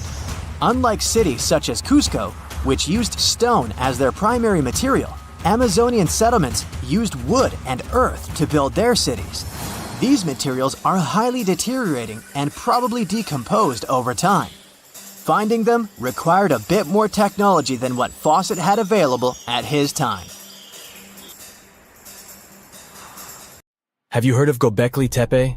It's an ancient site in Turkey that literally made historians rewrite history books. Over 11,000 years ago, a group of prehistoric humans crafted an enigmatic masterpiece that's even older than Stonehenge.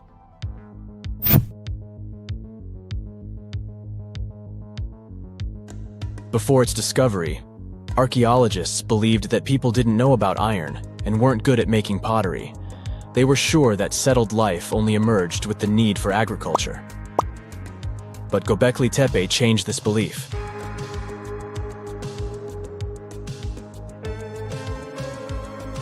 The place has revealed that it was the temple that paved the way for a settled life, not agriculture. Until this discovery, researchers believed that farming was the catalyst for sedentary living. Meet Professor Schmidt, the guy whose findings changed this theory. He managed to prove that hunter-gatherer communities laid the very foundations of this way of life.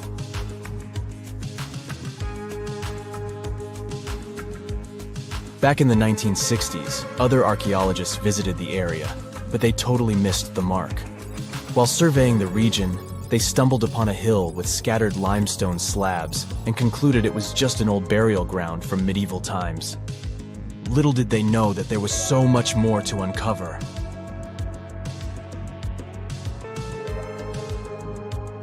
In 1994, Schmidt embarked on his own survey of prehistoric sites in the area. Surprise! He instantly realized he had discovered something truly extraordinary. Unlike the nearby flat and barren plateaus, Göbekli Tepe had a gently rounded top, rising 50 feet above the surrounding landscape. Funny enough, the translation of this place's name is Potbelly Hill. Schmidt was sure only humans could have made something like this.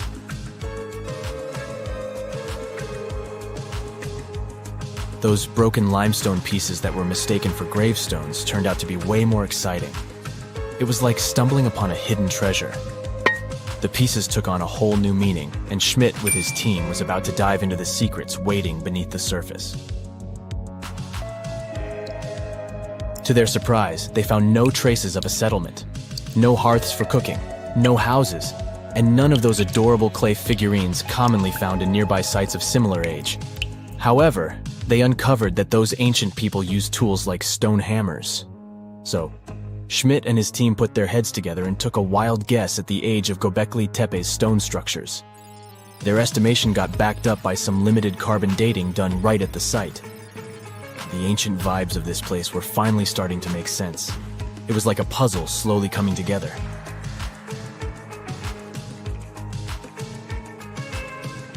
You may think that back then, people didn't have special tools to create something as cool as Göbekli Tepe. Not true. Turns out, these prehistoric folks used flint tools instead of fancy metal chisels. They were also skilled at chipping away softer limestone and crafting pillars right on the spot. Afterward, they carried the pillars a short distance to the summit and placed them upright.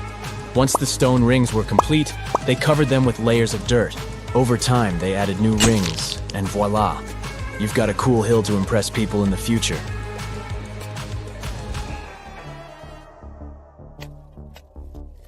During their first year of excavation, the team went through 15,000 pieces of animal bones from wild creatures. These people didn't have pet animals or grow their own food. They hunted wild animals for their meals. But things were about to change, because the place had everything they needed to start farming. Scientists say they had wild sheep and wild grains that could be domesticated. And guess what? Just 20 miles away, geneticists found evidence of the world's oldest domesticated strains of wheat at a prehistoric village.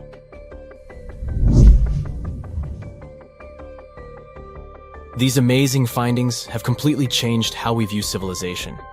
In the past, experts believed that people needed to learn how to farm and settle in one place before they could build temples and develop complex societies. But guess what? Schmidt's research flips that idea on its head. He claims that the incredible effort put into constructing these astonishing structures actually set the stage for the development of advanced societies. It means that societal and cultural changes happened before agriculture. Schmidt has this fascinating hypothesis about Göbekli Tepe. He thinks it could have been a special burial site where people left their loved ones. And here's the twist. The burial site was adorned with fancy statues and symbols representing deities from the spiritual realm. The idea that Göbekli Tepe could have served as a sacred place adds another layer of complexity to the whole story. While the site's true purpose may remain elusive, Schmidt's insights invite us to consider the profound interplay between life and the afterlife, and the deep reverence ancient hunter-gatherer societies may have had for their departed ancestors. Now let's talk about the stars of the show, the mesmerizing T-shaped columns that dominate Göbekli Tepe. These mysterious structures range from 10 to 20 feet tall and most likely represent stylized human figures. But one figure stands out from the rest, the three-dimensional lion relief. This depiction really fires up our imagination. Why? Because it hints at the possibility that lions roamed Anatolia during the Neolithic period.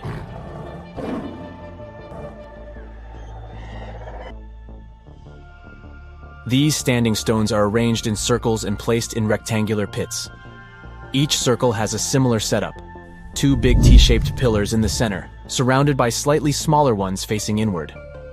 Talk about a stylish arrangement. These towering pillars reach a whopping 16 feet and weigh between 7 and 10 tons. Some pillars are plain and simple, while others are like works of art with intricate carvings. Foxes, scorpions, and vultures come to life, crawling and twisting on the pillars' sides. But it's not just animals depicted on these stones.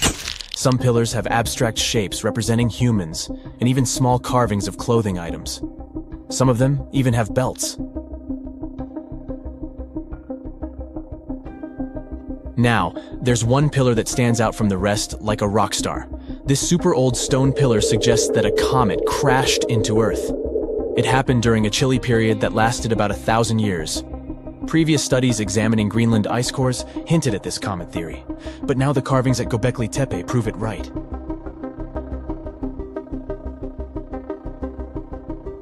The carvings on the pillars are like a historical comic strip. They even show a headless human figure. Researchers fed the images into a computer and discovered their connections to constellations, indicating that this temple might have been an ancient observatory. It's like our ancestors were trying to document this cataclysmic event in their own unique way. Archaeologists have been excavating and researching Göbekli Tepe since the mid-1990s, peeling back layers of history and providing us with a deeper understanding of the intricate relationship between various elements. They have no plans to stop the whole process for another 150 years. Who knows what else they'll find? You see, Göbekli Tepe has been labeled purely as a ritual site with no signs of domestic activities. We were led to believe that the absence of water meant it couldn't support semi-sedentary communities. But scientists believe it's time to shake things up and approach Göbekli Tepe with fresh eyes. It's time to question what we believed before and use new evidence and different ways of thinking. Like, there might have been a group of people living in the area who didn't stay in one place all the time. They moved around a bit but still had their own civilization, living in the area semi-sedentarily. Göbekli Tepe is not just home to a single temple, but an astounding collection of over 20 ancient structures. As archaeologists delve into the depths of this wonder, they are unraveling its unique layout, featuring two prominent focal points at the heart of each establishment, complemented by smaller structures and dividing walls. What's even crazier is that in this area, there are over 200 obelisks, which are narrow tapering monuments. Strange and amazing items are discovered often, but figuring out what our ancestors were up to is pretty tough. Especially when all you have are just some rusty cups and cave drawings. It's no surprise that even the experts in lab coats sometimes make mistakes. But it's not just about dusty plates and huge stones. Sometimes there's even humans with large heads. So grab your digging tools and let's travel back to ancient times to explore incredible societies that even scientists can't fully explain. Sardinia may look idyllic now, but I'm not gonna lie, I wouldn't fancy visiting it 3,000 years ago. Rumor has it, terrible giants roamed around this island back then. People even talk about finding human skeletons over 13 feet tall there, although nobody's ever shown anything to prove it. But the stories will make you wonder because some weird stuff has definitely happened. In 1974, over 5,000 pieces of broken stone artifacts were found in a part of the island called Monte Prama. But instead of being displayed in a museum, they were locked up in an underground vault for about 30 years. Sounds a bit suspicious, doesn't it? When they were finally displaced in 2005, scientists put the pieces together to find statues of 38 giant men standing 8 feet tall. Not quite as tall as the legendary skeletons, but still pretty huge. It's thought these statues were made by the Nuragic people, who lived on the island a long time ago. Besides giant statues, they also built over 8,000 massive stone buildings. Perhaps Nuragic weren't giants themselves, but they definitely liked their things big. I do too. I like a big number of likes on our videos. That would be pretty great. Thank you if you liked this and subscribed. Now back to the video. You and I are pretty smart, but we might not be the smartest humans ever. Actually, we might not even be the smartest species. Since 1913, some skull fossils found in South Africa have hinted at a possibly smarter contender called Boskop Man. This human-like species might have lived as recently as 10,000 years ago.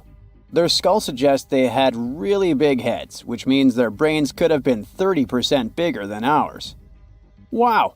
Their average IQ could have been around 149, making them among the smartest 0.05% of people today. But if a Boskop Brainiac was so much smarter, why are they not around and we are? Well, Bigger isn't always better, you know. Our brains are a lot bigger than our ape relatives, mainly in the prefrontal cortex. This part helps with high-level tasks like making decisions, remembering things short-term, and being aware of ourselves. The parts of the brain that handle our senses and movements haven't really grown much. So, maybe the boss cops spent too much time dwelling on the past rather than doing practical things like hunting. But this is all just guessing. We really don't know what happened to these clever cousins of ours.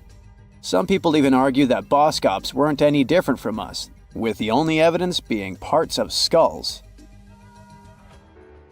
The jungle is huge. Did you know the Amazon rainforest is home to about 30% of all the world's plant and animal species? That's impressive. However, the history of one native species, humans, has long puzzled scientists. The mysterious Kasarabe people lived here for hundreds of years and then vanished around 1400 AD. People thought the Amazon only had a few scattered tribes, but recently we discovered big, unusual shapes in the ground called geoglyphs. These might look like simple shallow ditches, but they're actually the remains of a vast civilization that spread over 5,000 square miles and includes about 450 markings, some as wide as 1,300 feet. That's insane! They likely contained ceremonial buildings and could have hosted up to 1 million people as recently as 550 years ago. Thanks to new technology like LiDAR, which uses a safe laser to map the forest without harming it, we can explore deeper. In 2019, some scans showed miles of raised roads and pathways and even pyramids over 70 feet tall. They found 26 separate settlements, 2 of which were at least 250 acres each. Damn, that's like 330 soccer fields. It's not certain what happened to the Kasarabe people. Maybe European conquistadors drove them out. Maybe the most baffling ancient civilization is one we've never actually found a trace of. Yep, I'm talking about Atlantis, the grand city that supposedly sank into the ocean. The first mentions of Atlantis come from the ancient Greek philosopher Plato, who talked about a great city near the Strait of Gibraltar. But for ages, everyone just thought Plato made up Atlantis as a perfect version of his own Athens. So why, about 12,000 years after it supposedly vanished, do we still wonder if it might be real? Well, in the 19th century, U.S. Congressman Ignatius Donnelly wrote a book giving 13 reasons why he thought Atlantis was more than just a myth. Then in 1965, some folks thought they actually found Atlantis when they discovered the Richat structure, a massive 25-mile-wide dome in Mauritania, Africa. It's so big that you can see the whole thing from space. 2 astronauts flying over the Sahara Desert spotted this giant eye staring back at them and thought they'd made the discovery of a lifetime. Unfortunately, there's no solid evidence linking this structure to Atlantis. It's believed to have formed from volcanic activity about 100 million years ago. But it does look suspicious, doesn't it? Still, we're no closer to knowing the truth. Imagine going back to about 3,300 BCE and finding yourself in South Asia. Welcome to the Harappan civilization. These people were way ahead of their time. They had cities like Harappa and Mohenjo-Daro, complete with baked brick houses, sophisticated drainage systems, and even public baths. This place might have had over 5 million people, making it one of the densest regions at the time. They also invented a system of standardized weights that was incredibly useful for traders. And trading they did. These people had connections stretching all the way to the Middle East, thanks to their great skills in metallurgy. They even had a form of ancient branding. The seals were used to stamp clay on trade goods. Despite being so advanced with a thriving urban life, there's a whole bunch of mystery shrouding their language and script. We've got bits and pieces of their writing, but no one's deciphered them yet, even with all the technology we have today. We also still don't know how exactly their society worked. It looks like they didn't flaunt their social status as much as other civilizations. No grand palaces or massive monuments. Instead, their largest buildings might have been granaries. They sure were practical. Unfortunately, all good things must come to an end. Around 1800 BCE, this bustling civilization started to decline, possibly due to shifts in river patterns. As the environment changed, the Harappans packed up, moving towards more hospitable lands. Ever heard of the Minotaur? The beast with a bull's head and a man's body, hunting the bravest travelers in a massive maze. Well, this wasn't just any old tale.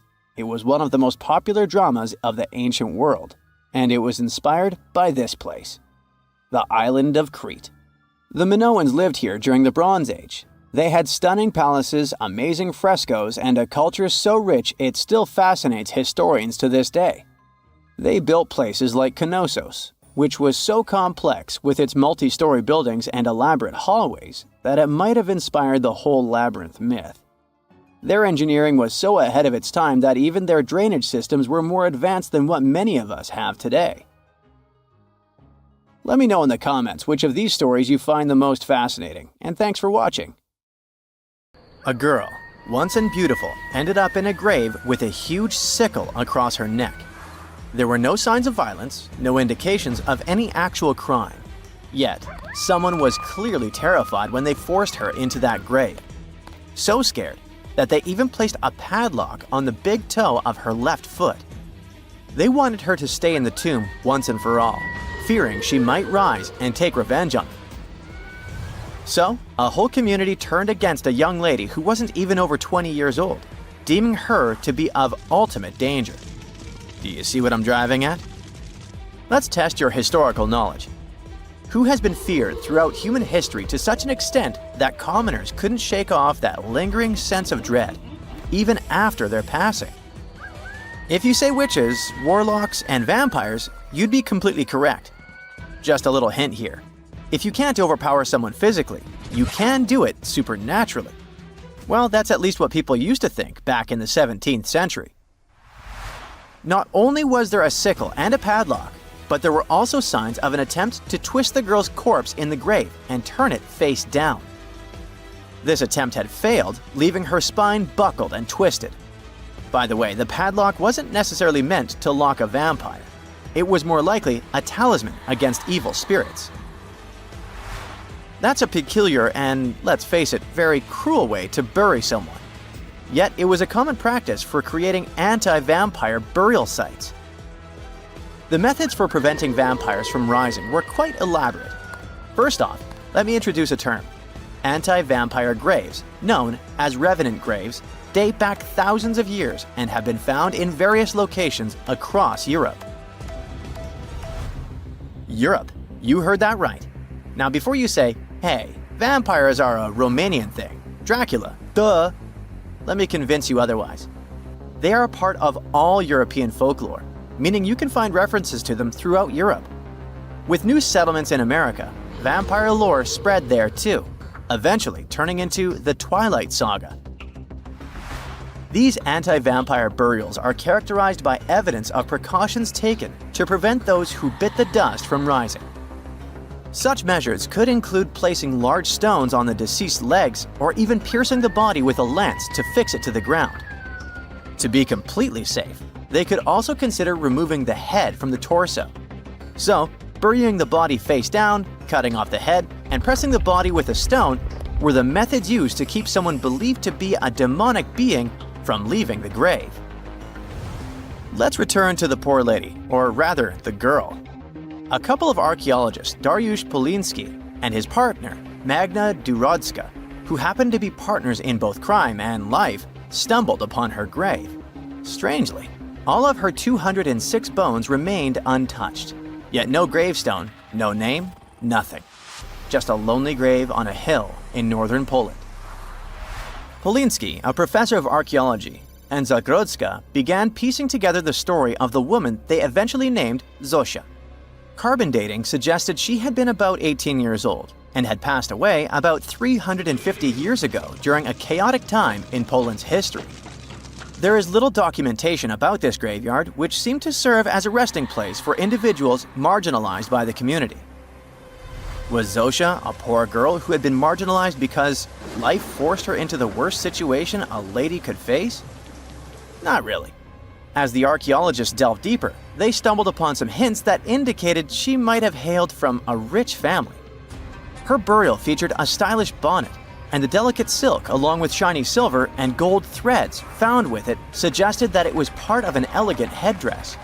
This all pointed to the idea that she had some serious status or wealth. But the way she was buried indicated her outsider status in the village of Pien. Perhaps her presence there was unwanted, hence the idea of her being a vampire, backed up by the manner in which she was forced into the grave and held there. By analyzing the structure of her skull and extricating DNA from her skeleton, scientists created a reconstruction of what her face might have looked like. The specialists meticulously reshaped Zosha's likeness using modeling clay on a 3D printed model of her skull, which proved to be a deeply moving experience. They remarked that while they often worked on face reconstructions, in this case, they also sought to restore her dignity. Utilizing these three methods, the team reconstructed Zosha's 400-year-old face, revealing the human story buried beneath supernatural beliefs. It's ironic, isn't it? First, people tried their hardest to make the world forget her face and prevent her from ever coming back. 400 years later, people did everything they could to bring her back to life. Her picture now is all over the internet, yet we will never see the faces of those who buried her. Alas, this reconstruction project only allows viewers to visually connect with Zosha, but her true story remains a mystery. But what we know for sure is that people who were deemed vampires were badly discriminated against, to say the least. Rumor had it that hungry vampires would even steal people to quench their thirst. Let's use math to prove this rumor wrong and prove that Zosha wasn't one of them. Back in the year 1600, there were only 537 million people worldwide. Yeah, this data may not be very accurate, but it's pretty close to reality. A physicist, Kostas Eftimiou, calculated that if a vampire had been drinking one person's blood each month, humanity would have faced extinction within a few years. Starting with one vampire and a population of 537 million in 1600, this math shows we'd have no humans left by July 1602. But here we are now.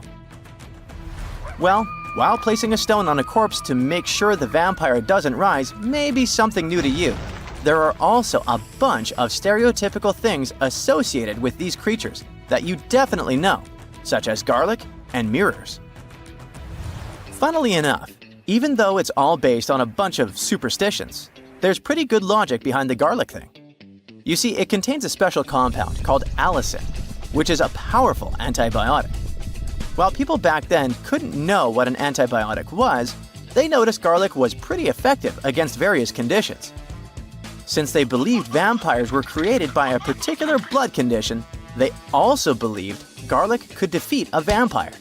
And there's more.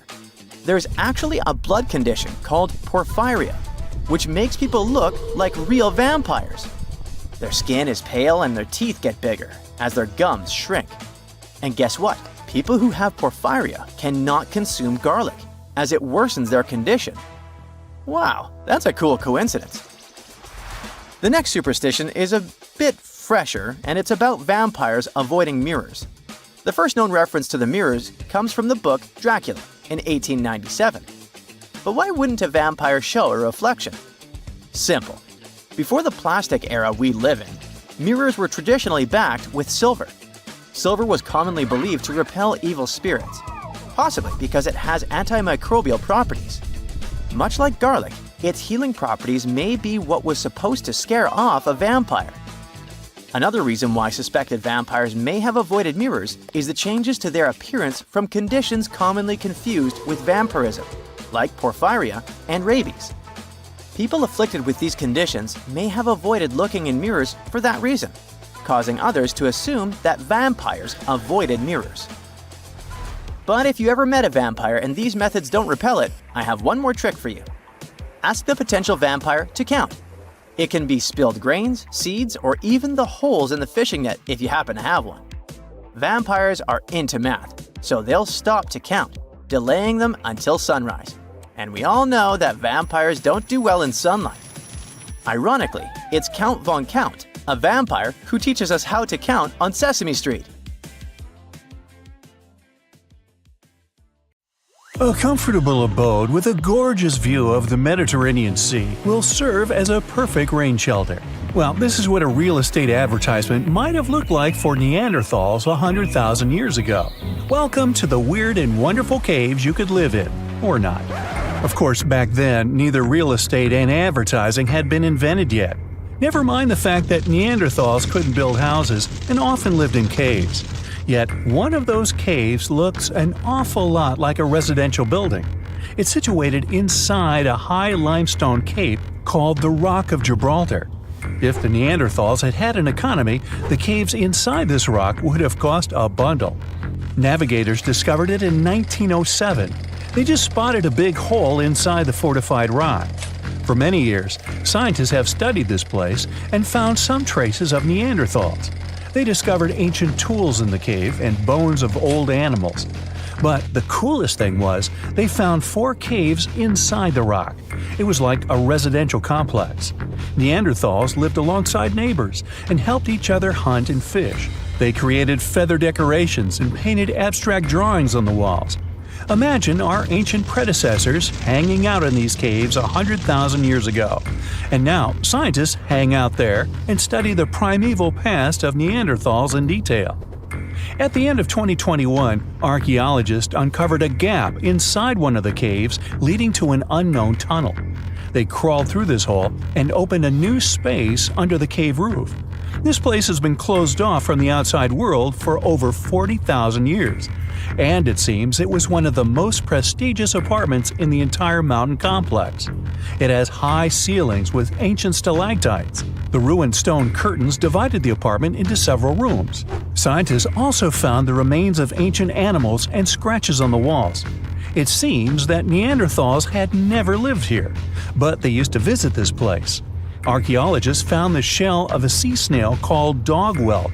One of the Neanderthals brought it here for some reason, but the primary owners of this place were hyenas. These caves show that Neanderthals were closer to humans than to monkeys. They had a way of life and even some customs. There's still a lot of work ahead, and scientists hope to find new rooms inside this rock. Meanwhile, in 2003, archaeologists discovered another early dwelling on the Isle of Flores in Indonesia. Among the green jungle, they found a cave with ancient tools. At first, everyone thought the human ancestors lived here, but then scientists discovered an unusual skeleton of an adult. A thorough analysis showed the skeleton belonged to a 30-year-old woman, 3.5 feet tall, just above the waist of an average adult. The woman's weight was equal to the weight of an adult shepherd. The skeleton didn't belong to Neanderthals or Australopithecines. It was a new unknown species, which scientists called Homo floresiensis, or simply the Hobbit. Also, there were remains of unusual ancient animals in the cave. It was an elephant the size of a cow, some large storks, and giant rats. Archaeologists have found out that hobbits were not the owners of this place. The main inhabitants were the rats the size of a cat. Maybe they were fighting the hobbits. Some analysis shows that Homo floresiensis wasn't our direct ancestor. They were in a separate branch of evolution. The hobbit skeleton looks more like that of a monkey than of modern humans. In 2009, in the dense jungle of Vietnam, archaeologists discovered Son Don, the largest cave in the world. If you go inside the cave and shout, you'll hear your echo a long time. In some places, the height of this cave reaches half the height of the Empire State Building, and the total area is larger than one central block of New York. Son Don is one of the 3 caves in the Vietnamese jungle. Many intricate mazes connect these caves. Inside, you can find unique plants and trees that live separately from the outside world. It's a real underground jungle. In some places, you can find collapsed ceilings that let the sunlight in. Besides unusual trees and plants, ancient stalactites hang there. Some limestone deposits are more than 450 million years old. They were here even before dinosaurs appeared. There are also many rivers in the cave. Rainwater coming down from holes in the ceiling has formed them. Fast streams resemble slides in a water park. They lead to unknown underground labyrinths. Scientists have studied only a small part of all these caves. The next unusual cave is in New Zealand. Hundreds of thousands of fireflies live inside. Each of them glows with a blue light. Together, they light up the cave. It may seem to you that you're on another planet, but you can't stay there for a long time. Special air measuring devices are everywhere. Scientists monitor the level of carbon dioxide necessary for the normal existence of fireflies. These insects are sensitive to the environment. If there are many people in the cave, or they stay there too long, the park staff will ask them to leave the place. It's like you're literally stealing oxygen from the fireflies. We've seen some pretty amazing caves so far, but how about a scary one? We're going to the desert of Yemen's Al-Mara province. What we're looking for is not a cave, it's just a black hole in the ground, right in the middle of the desert. It's big, the size of a basketball court. It's not its size that could scare you, but what's inside. Scientists are still not sure what it is. From the depths of this black abyss, a disgusting smell of rotten eggs constantly comes out, and sometimes you can hear some strange, frightening sounds. The blackness of the giant hole in Yemen absorbs all the sun's rays, so you won't see what's there even with a powerful flashlight. People flew over this place by helicopter. They filmed using drones and the most powerful lenses, but they didn't catch anything except darkness. It looks like a big ink spot in the middle of golden sand. The locals are afraid to approach this place. They believe the cave leads to another dimension where evil creatures live. At the moment, the giant hole in Yemen is one of the most poorly studied and mysterious phenomenon of nature. How did it appear? How old is it? Where does it lead? Scientists are trying to find the answers to these questions. There are theories that the hole appeared because of construction work. Geologists drilled the soil nearby in search of minerals. It could have caused fluctuations in the Earth's crust and collapsed the surface. But no one can prove this theory, yet. And now, imagine a place where sunlight has not penetrated for more than 5 million years. There's little oxygen, and it's cold and damp. Still, life is born in this place, not only microbes and bacteria, but also something bigger. The living conditions in this cave are very different from the usual ones, so, in a sense, this cave is like another planet. It's the Movil Cave in the southeast of Romania, near the Black Sea. The entrance is a small hole in the ground. Inside, a tunnel leads deep below the surface. The levels of hydrogen sulfide and carbon dioxide are above normal inside the cave. The air here is half as much oxygen as on the surface. People can't be here without an oxygen mask, but other creatures living here can. The cave is home to 48 species of living organisms. 33 of them are unknown. Here you can meet some unusual insects, white snails and white spiders, millipedes with huge whiskers, transparent shrimp, and unique species of leeches. They all live here thanks to the little bacteria autotrophs. They absorb carbon dioxide and release food particles. Bacteria feed on it. Other larger organisms feed on these bacteria, and some bigger organisms eat those little ones. In the end, everyone gets to the world. In July 1990, 4 Czech guys decided to go on an adventure to find the Mongolian death worm, a creature that might have inspired the monster you've seen in the movie Dune. They say it lives somewhere deep in the Gobi Desert, so they flew to Mongolia, hopped into an ATV, and hired some local guides to help them. All that to meet a creature that is up to 6 feet long, can spit acid that could melt anything, and is capable of shooting electricity at those it doesn't like. Legend says that these friendly guys spend most of their days hiding underneath the sandy dunes, but they'd like to come out during the wetter months of June and July. So the timing for a spotting was simply perfect. But the crew needed to figure out how to lure the creature. Sadly for them, no one knew what the giant worm liked to eat. So they built a thumper, which is a machine that made rhythmic pounding noises. They were hoping it would call the worm out of the ground. For 2 months, they searched the vast desert, crossing dunes and rocky plains, looking for any sign of the creature. But alas, it didn't really work out. Ivan McCurley, who was the leader of the 1990 expedition, came back to Gobi Desert again. He once tried to attract the megaworm with blasts, and the second time he used a small airplane to scout the dunes. Over the years, groups from America, Britain, and New Zealand organized big expeditions to the Gobi Desert to try and find the creature. Many others came from all around the world on their own and found nothing. The people in the West first found out about the megaworm of the Gobi Desert thanks to an American paleontologist, Roy Chapman Andrews. This brave man was probably the inspiration for Indiana Jones. In 1926, he wrote about the creature in his book.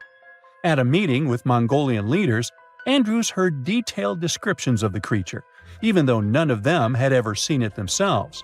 One of them described it as looking like a sausage, about 2 feet long, with no head or legs. According to him, the worm was so venomous that just touching it could instantly take your life, and it lived in the loneliest parts of the Gobi Desert.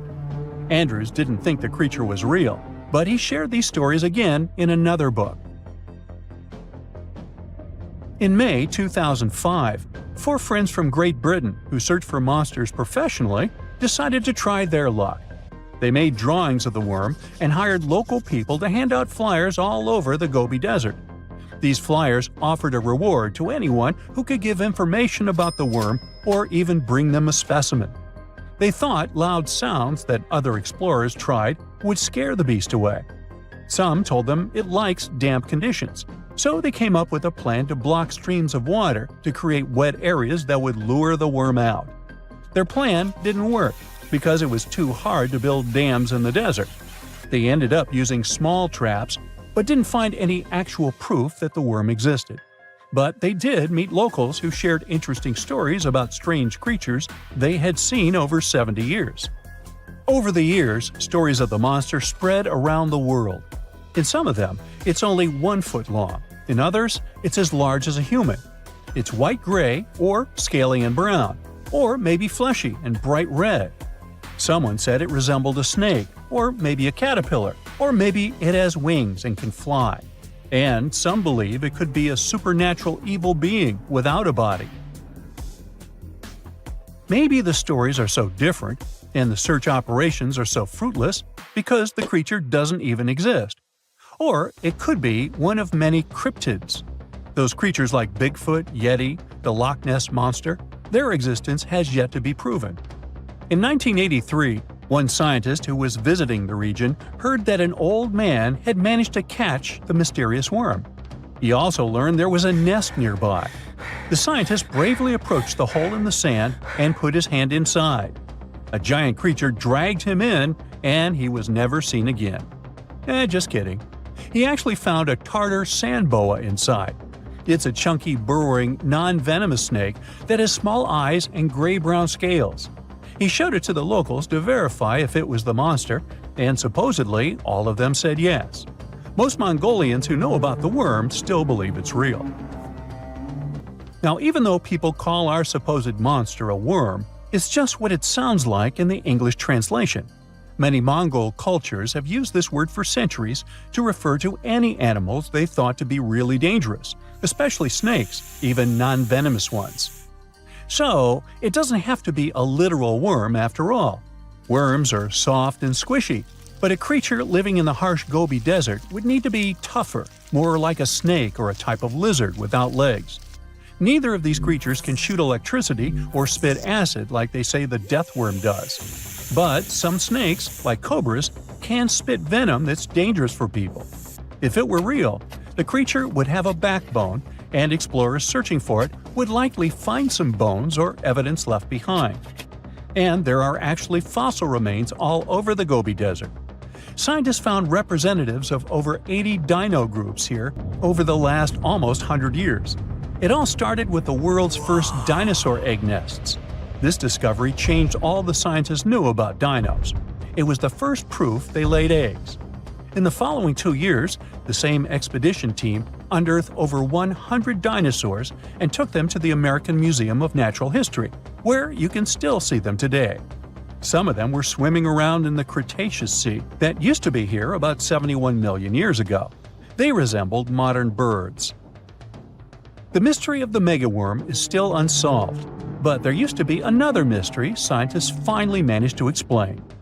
Back in the 13th century, a famous traveler, Marco Polo, not the guy from the swimming pool game, crossed the Gobi Desert. He thought he could hear mysterious noises, like the sounds of musical instruments such as drums. He wrote about it in his book and believed he might be hearing the voices of restless spirits. Scientists call these noises singing sands or booming sands.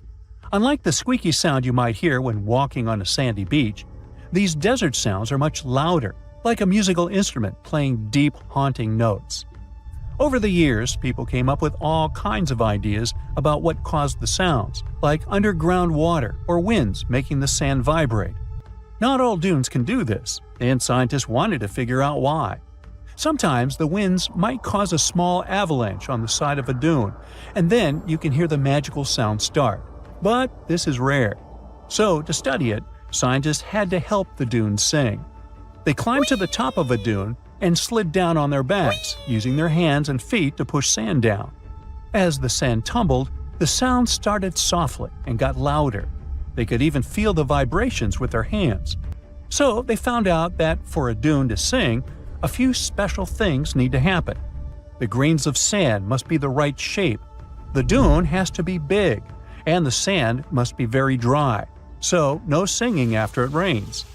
Inside the dune, there's a hard layer of packed sand that acts like a giant speaker. This layer bounces the sound waves back and forth, makes the noise louder and louder, and creates a haunting melody that can fill the desert air. In other words, the dunes can play tunes. Yeah, sorry, I couldn't help myself with that one. 1,000 years ago, near modern-day St. Louis, Missouri, there was a vibrant, bustling city called Cahokia. It was a Native American city, the largest and most influential one in Mississippian culture. At its peak, around 1050 BCE, Cahokia was home to as many as 30,000 people, making it larger than Paris at the time.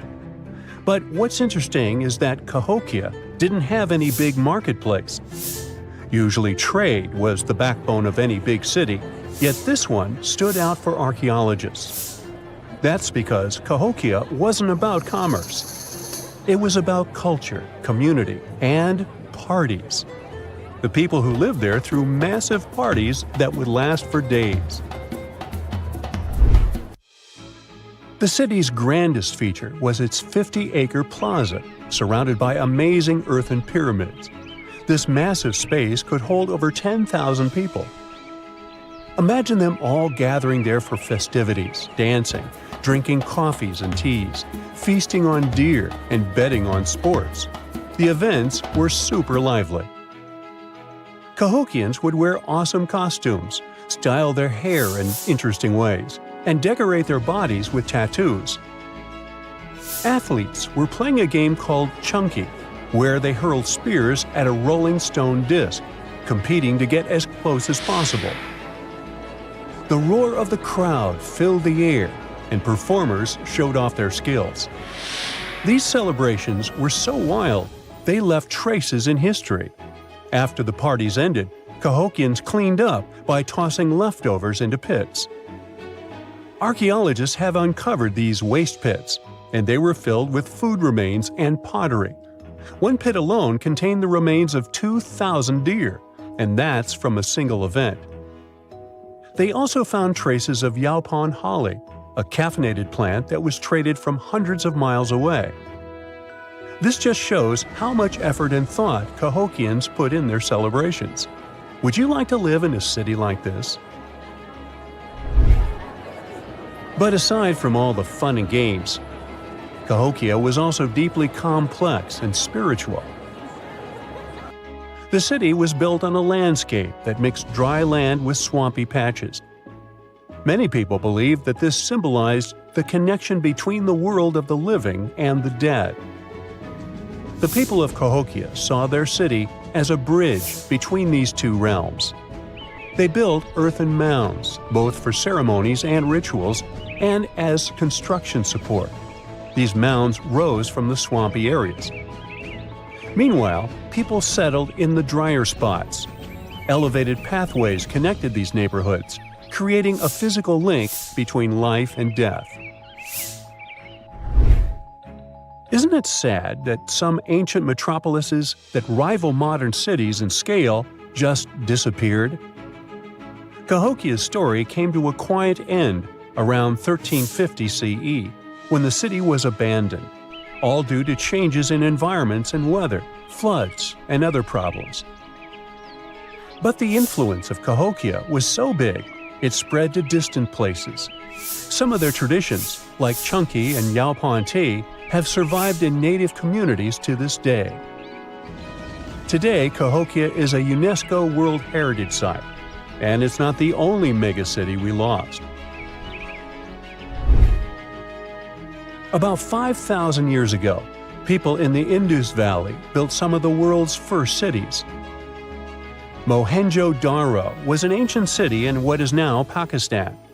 The city was built around 2500 BCE, and back then, it was a thriving hub of the Indus civilization. Sure, it was much smaller than modern cities, but it was quite huge at the time, around 40,000 inhabitants. It looks like the locals were crazily strict and disciplined people. The city's planning and organization were incredible. It was laid out in a grid pattern. Streets and important buildings aligned along the north-south axis, probably to match the movement of the sun and moon. They also built one of the most advanced systems for water and waste management of their time. The city had about 700 wells. Nearly every house had its own. Most homes also had private bathrooms with drainages and even underground sewers. This shows how skilled these people were at staying clean. And with all this discipline, it looks like there were no kings, queens, or even a central government. They could still have some authority, like local elites or elected officials, just not a classic strict monarchy or religion. Instead, people there cared about simplicity and order. They basically managed themselves, having standardized ways of doing things, from the way tools and potteries were made to how they traded. Which is why, unlike many other cities, Mohenjo-Daro didn't have grand palaces, temples, or monuments. Instead, they had public areas known as citadels. People gathered at citadels for rituals, meetings, and storage of grain. And it seems like this way of life worked perfectly. Scientists found some seals and weights, which means the economy was well regulated. Archaeologists found some intricate artifacts like ivory, lapis lazuli, carnelian beads, and gold jewelry. Another famous find is the small bronze statue known as the Dancing Girl, which was discovered in 1926. Mohenjo-Daro wasn't poor at all. And they also pulled off some awesome buildings. Staying clean was clearly way more important to them than displays of wealth or power. So they created the Great Bath, one of the most famous structures in the city. It's a large, watertight pool built with baked bricks, perched on a mound of earth, being almost a religious place, the closest thing they had to a temple. Meanwhile, the city itself was built on a series of mounds. They grew taller over the centuries as people added new houses and structures. Why did the city fail? No one really knows. There's something mysterious about the sculptures archaeologists found. Many of them seemed intentionally broken. This means the city's later inhabitants, maybe invaders or something, destroyed them for some reason.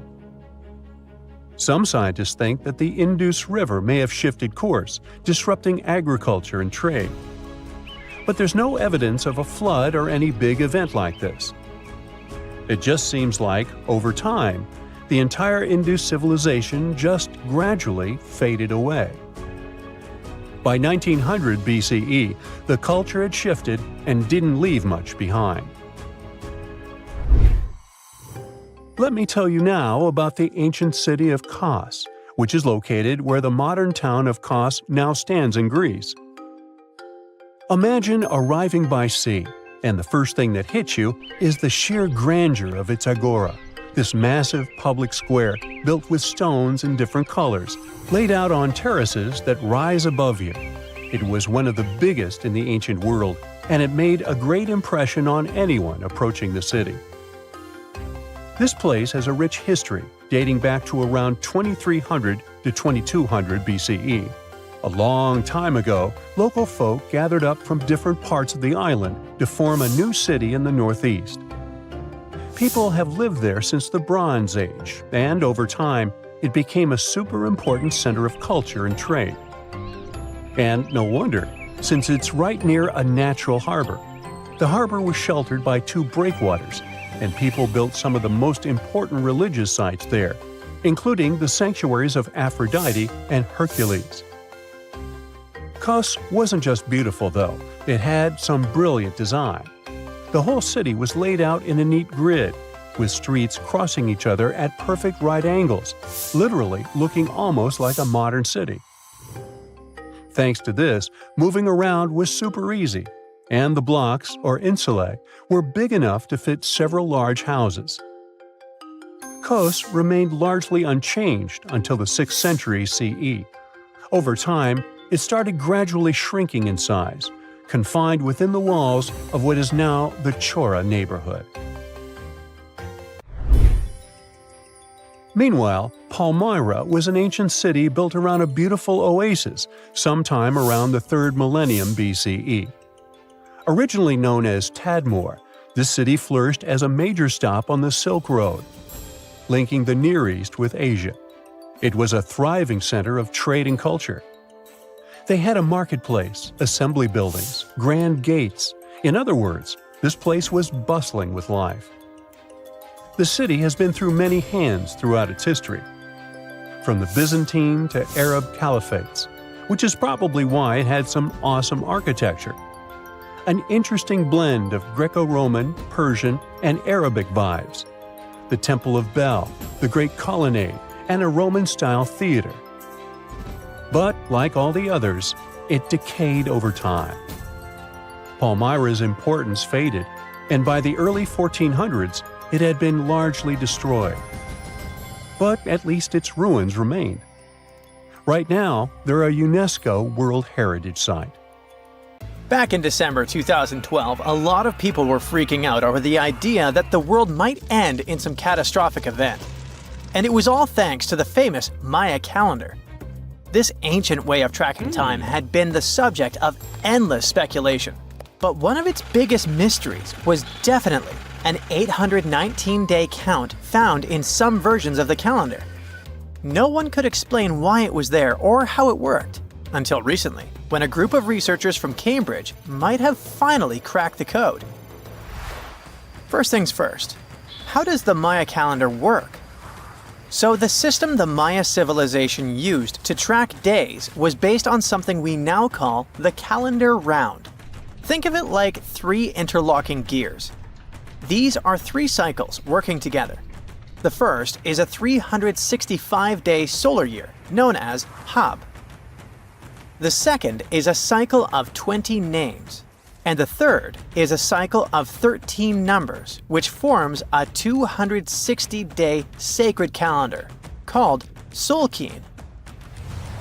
Just like we'd say something like December 25th, 2025, they named their days based on how these 3 cycles lined up. For example, here we have the day 3 Manik and the 14th of the month Hop. It takes 52 years for the 3 cycles to align in the same way again. After that, the days start repeating. But this is where things start to get more complicated and mysterious. On some Mayan monuments, we have also found enigmatic inscriptions pointing to the existence of another cycle, the 819-day count. There are about 20 examples of these inscriptions, mostly found in places like Palenque and Yaxchilan in Mexico. So it didn't seem random at all, and this calendar must have been hiding a big secret. Early research showed that the 819-day cycle was represented by one of 4 colors and the cardinal directions associated with them. Black was tied to the west, red to the east, white to the north, and yellow to the south. Researchers also discovered that this period of time could be broken down into 3 smaller cycles. One of 9 days, one of 7 days, and one of 13 days. Multiply them together, and you'd get 819 days. Pretty cool, but why did they do that? This color scheme and the 3 cycles seemed like a basic level of interpretation, and experts were pretty sure its real purpose was still hidden from us. Another thing researchers noticed is that this strange count of days was mostly shown using a Y glyph, followed by a number. But in some cases, they also added a glyph representing Kawil. This was a powerful Maya deity, often associated with creation and lightning.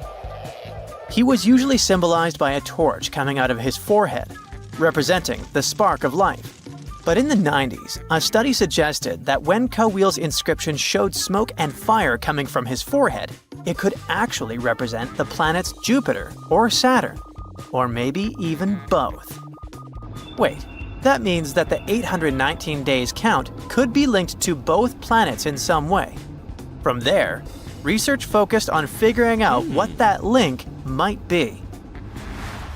The first conclusion is that this calendar might have helped the Maya track the movements of those planets in some way. Then they started noticing something interesting. These cycles could be specifically tied to the synodic periods of Jupiter and Saturn. By synodic periods, we mean the time it takes for a celestial body, like a planet, to return to the same or nearly the same position as seen from Earth. While this possibility was pretty exciting, something didn't quite add up.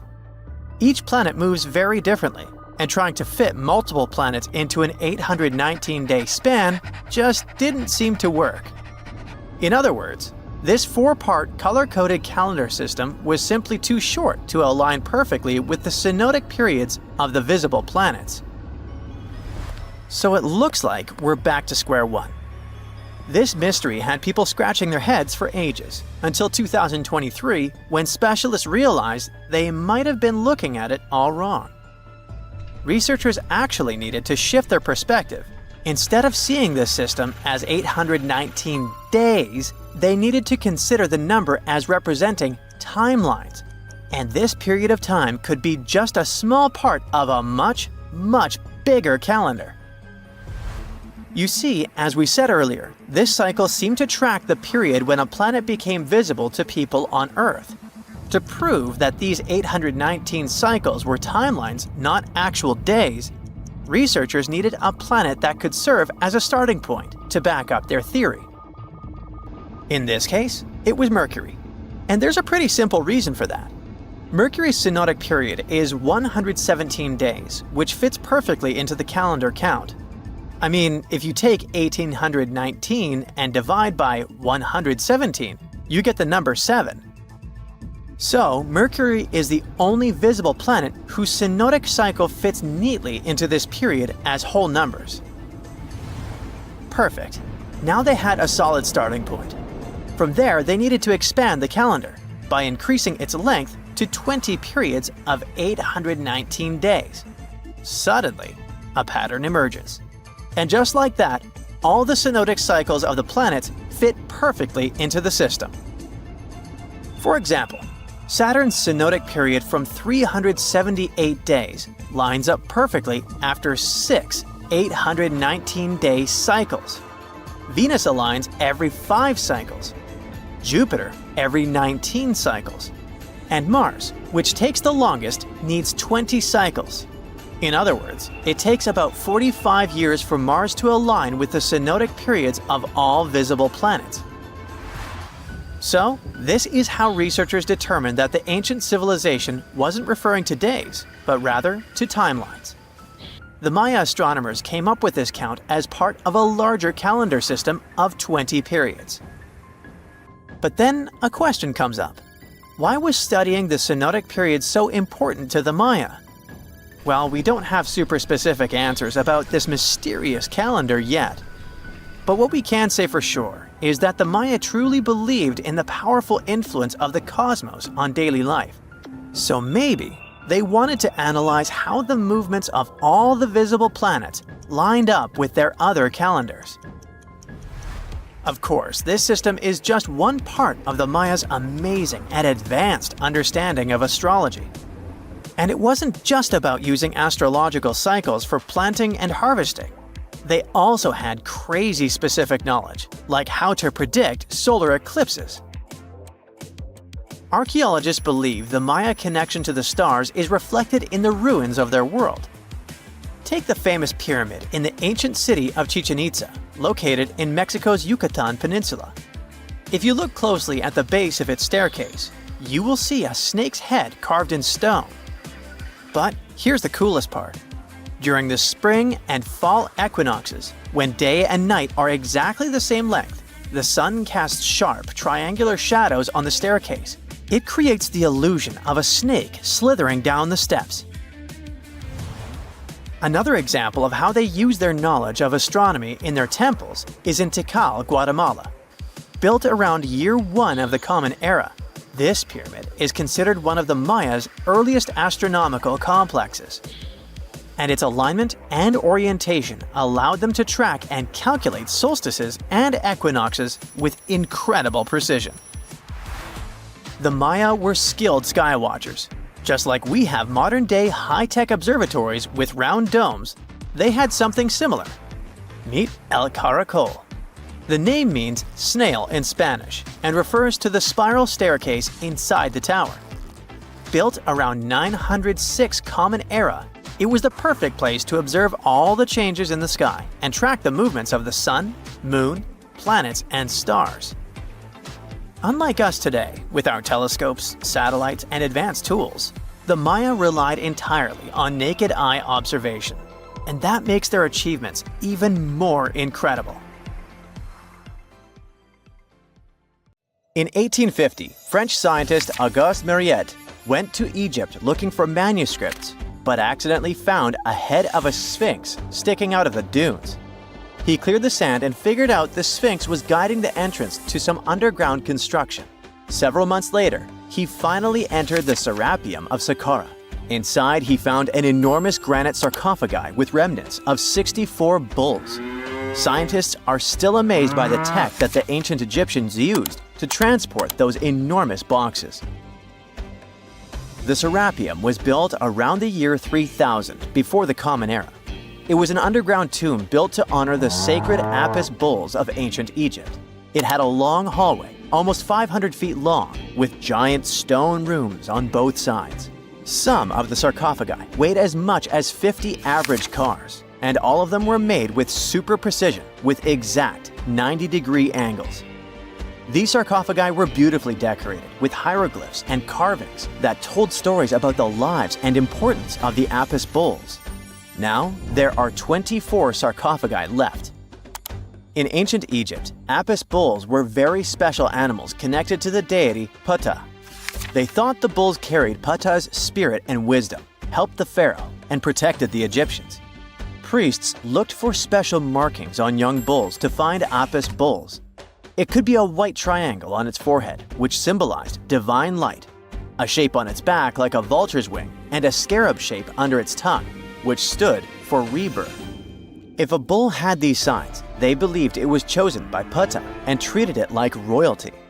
The chosen bulls lived in a special temple in Memphis, the city where they worshipped Ptah.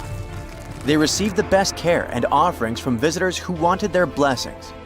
When an Apis bull passed away, it was treated with great honor and mummified. When Mariette entered the Serapeum, he noticed traces of rollers on the gallery's floor and found 2 wooden horizontal winches. Each had 8 levers. Later, other explorers saw double rails. The burial chambers were lower than the hallway floor. To get the boxes into place, workers filled the chambers with sand so the sarcophagi could be rolled in straight. Then they slowly removed the sand to gently lower the boxes into perfectly cut spaces in the bedrock. A carved stone sign found in the Serapeum said it took 28 days to move just one sarcophagus and its lid into its spot during the time of Ptolemy II. The extreme precision of the sarcophagi with 90-degree angles also has an explanation. Ancient Egyptians wrote texts, or rather, papyrus, on geometry a long time ago. It shows that they knew the approximate number pi and could calculate the volume of a pyramid with its top cut off. If they could figure out complicated math like that back then, it makes sense that they could also carve perfectly flat surfaces 500 years later. All this sounds pretty legit, but some people think certain things don't add up here. The size of boxes is way larger than the size of bulls, yet they buried pharaohs in tiny coffins that barely fit their bodies. The sarcophagi are made out of granite with crazy precision, and they could have just used limestone, which would have made things way easier.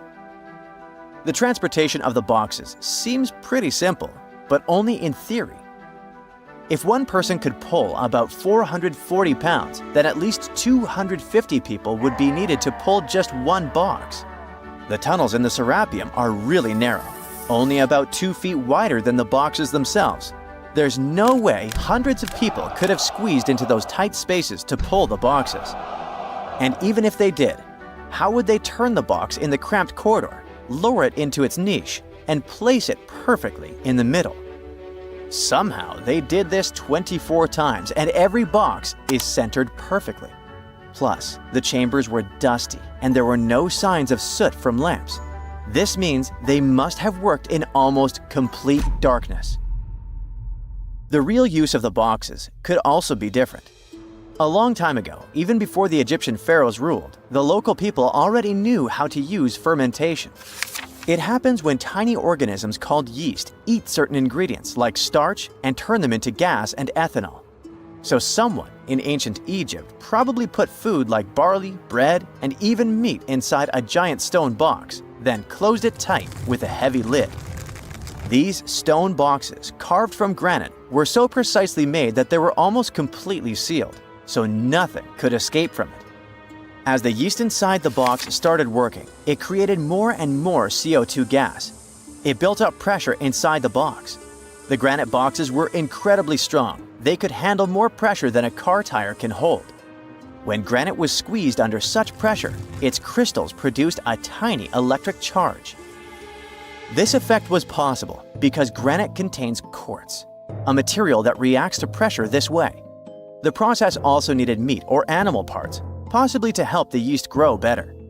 Meat contains something called oleic acid, which yeast needs to keep growing and to survive the bad effects of the ethanol it produces. As the pressure inside the box kept growing, the combination of gases and electricity made these boxes not just ancient fridges, but powerful energy systems. Over time, the pressure inside got so strong that it could push the lid open and the gas would escape with a pop. But when people rediscovered the Serapeum in 1850, they found old drawings that showed piles of stones stacked on top of some of the box lids. So, someone long ago probably tried to make the lids even heavier by adding extra weight to make it harder for the gas pressure to push them open. This extra weight also meant the quartz crystals in the granite could keep creating more electricity under all that pressure. If someone opened one of these stone boxes thousands of years later, they would only find bones from bulls that were placed in the box. And that's exactly what Mariette discovered in the 1850s. They opened the Serapeum for visitors soon after the first excavations in the second half of the 19th century. Prince of Wales even had a luncheon with his guests in one of the sarcophagi. Sands and earthquakes made the site inaccessible for a while, but now you can visit it again and try to solve the mystery yourself. With new tech, we could have answers to many other historical mysteries soon. A team of scientists at Chicago's Field Museum of Natural History recently used a special CT scanner to learn more about ancient Egyptian mummies without unwrapping them. They gently rolled 26 mummies on custom carts out to the parking lot, where the scanner was waiting. It took thousands of detailed X-ray pictures of each mummy and their coffins. When all the pictures were put together, they created 3D images that showed what was inside, the skeletons, and some artifacts. The scientists hope these images will help them understand ancient Egyptian burial practices from over 3,000 years ago. Even though the scanning process only took 4 days, it might take 3 years to study all the data. But scientists were able to learn some personal details about the mummies. One of the most popular mummified individuals at the museum, Lady Cheneta, was a woman who lived in ancient Egypt about 3,000 years ago. It looks like she passed away in her late 30s or early 40s. To make sure her body looked complete for the afterlife, embalmers put stuffing in her neck to keep it from collapsing. They also placed artificial eyes in her sockets, so she would have eyes in the next world. She was wrapped in fancy linen and placed in a beautifully decorated coffin. The scans revealed that it had been carefully crafted with a slit at the back, which embalmers used to fit the body. There were also some artistic details on the surface, like markings for her knees. It looks like her burial was on the scale of a high-end luxury car. Big news! Santa is real, and he looks like this. I know it's not exactly how we pictured the jolly old guy, but a recently discovered tomb might just be the proof we've been waiting for to show that St. Nicholas was real and Turkish. Turns out, he wasn't a North Pole native, but a kind-hearted bishop from the 4th century, famous for giving gifts to everyone. The legend says he was a wealthy man born in the ancient city of Patara, modern-day Turkey, who traveled to the countryside to help the poor and the sick. For centuries, though, people couldn't be sure he actually existed. Some historical sources say he was buried in Myra, which is now called Demre, Turkey. Since the 80s, archaeologists have been digging around this area, trying to prove it. And now, their Christmas miracle has finally come true. After digging 6 feet deep in an annex of St. Nicholas's church, they uncovered a mysterious limestone tomb, about 2 meters long. While they're pretty sure this is St. Nick's final resting place, they're still searching for an inscription to confirm its exact age. Now, if we're talking about the fictional Santa Claus, legend says his home is in Lapland, Finland. Back in 2018, archaeologists made an interesting discovery that could finally prove that Santa was real. They were digging at a site called Tiny Aro when they stumbled upon about 200 burial pits. But when they looked inside, there was definitely no sign of Santa.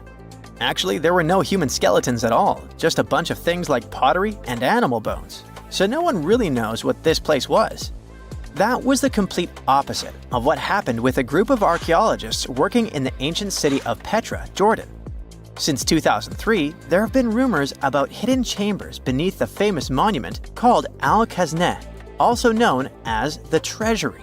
21 years later, a team finally decided to dig and uncovered an intact tomb. Inside, they found at least 12 human skeletons and artifacts, estimated to be over 2,000 years old. Hundreds of thousands of tourists travel to Al-Khazneh every year, and most of them probably go there to see the site of the Holy Grail in the movie Indiana Jones and the Last Crusade. So, do you want to know the funny part? One of the skeletons in the tomb was clutching a ceramic chalice that looked a lot like the Holy Grail. You probably remember the devastating fire that caused massive damage to Notre Dame in Paris back in 2019.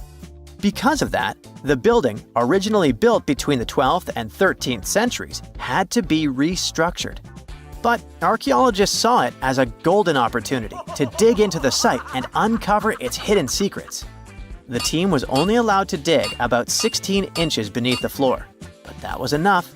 As soon as they removed the floor tiles and cleared away a thin layer of dirt, they spotted the top of a lead coffin. Then, they found some limestone sculptures, including life-sized heads and torsos. Altogether, they uncovered over 1,000 fragments of different works of art.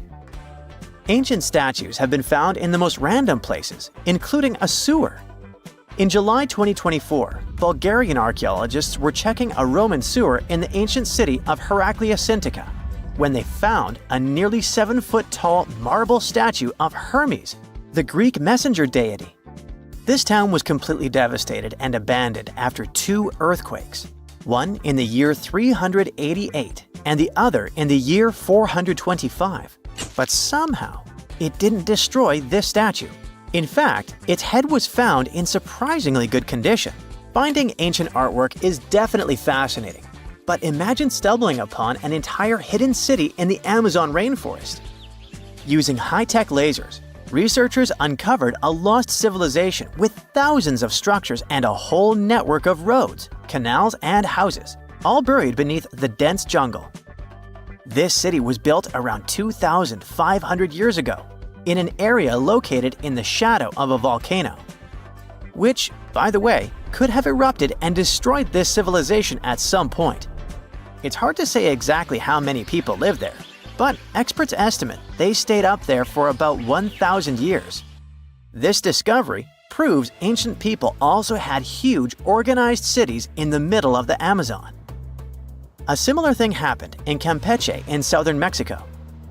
An archaeologist was doing some research on the internet when he accidentally discovered a hidden Maya city.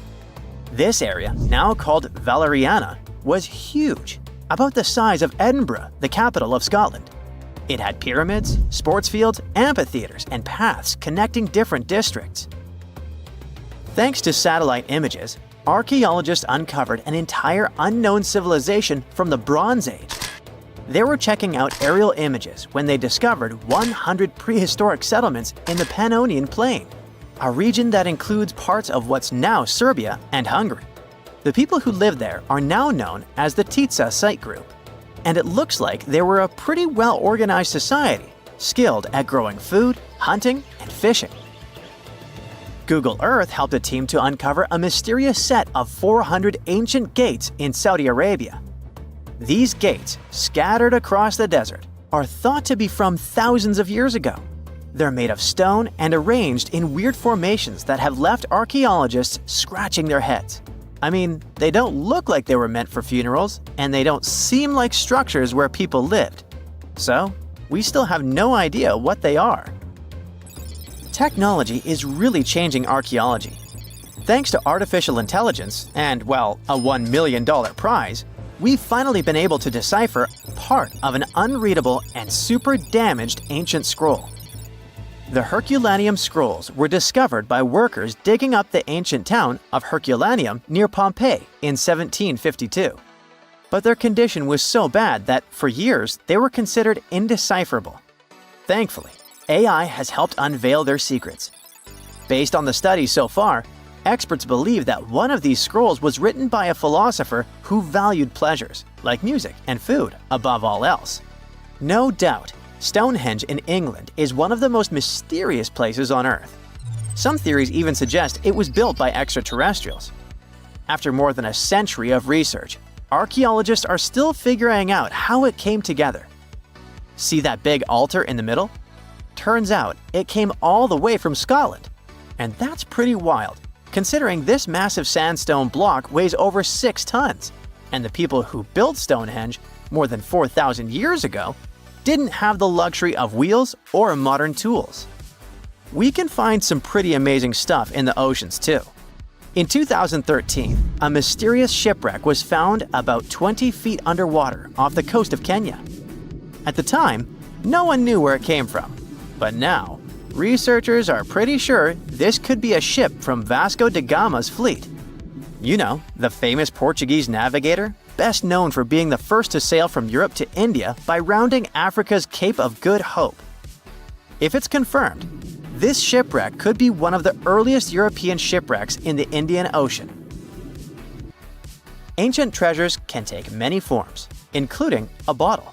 Recently, archaeologists in Norway uncovered a 150-year-old message in a bottle during an excavation of a Viking burial mound.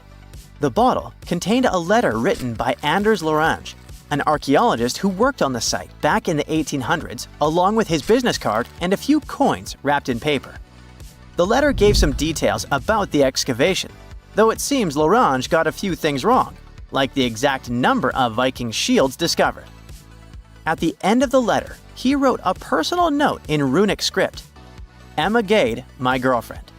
So it gave us not only insights into history, but also a peek into his love life. Imagine you've booked a tour through the jungles of Costa Rica. All of a sudden, you stumble upon a huge stone sphere, nearly the length of a king-sized bed in diameter. How on earth did it end up there? And what does it symbolize? You immediately ask your guide. He's not as amazed as you are, and tells you that there are actually several hundreds of them scattered across the south of the country. The mysterious stone spheres don't have an official name. The locals simply call them las bolas, which means balls in Spanish, while historians refer to them as dequispheres, after the culture that produced them.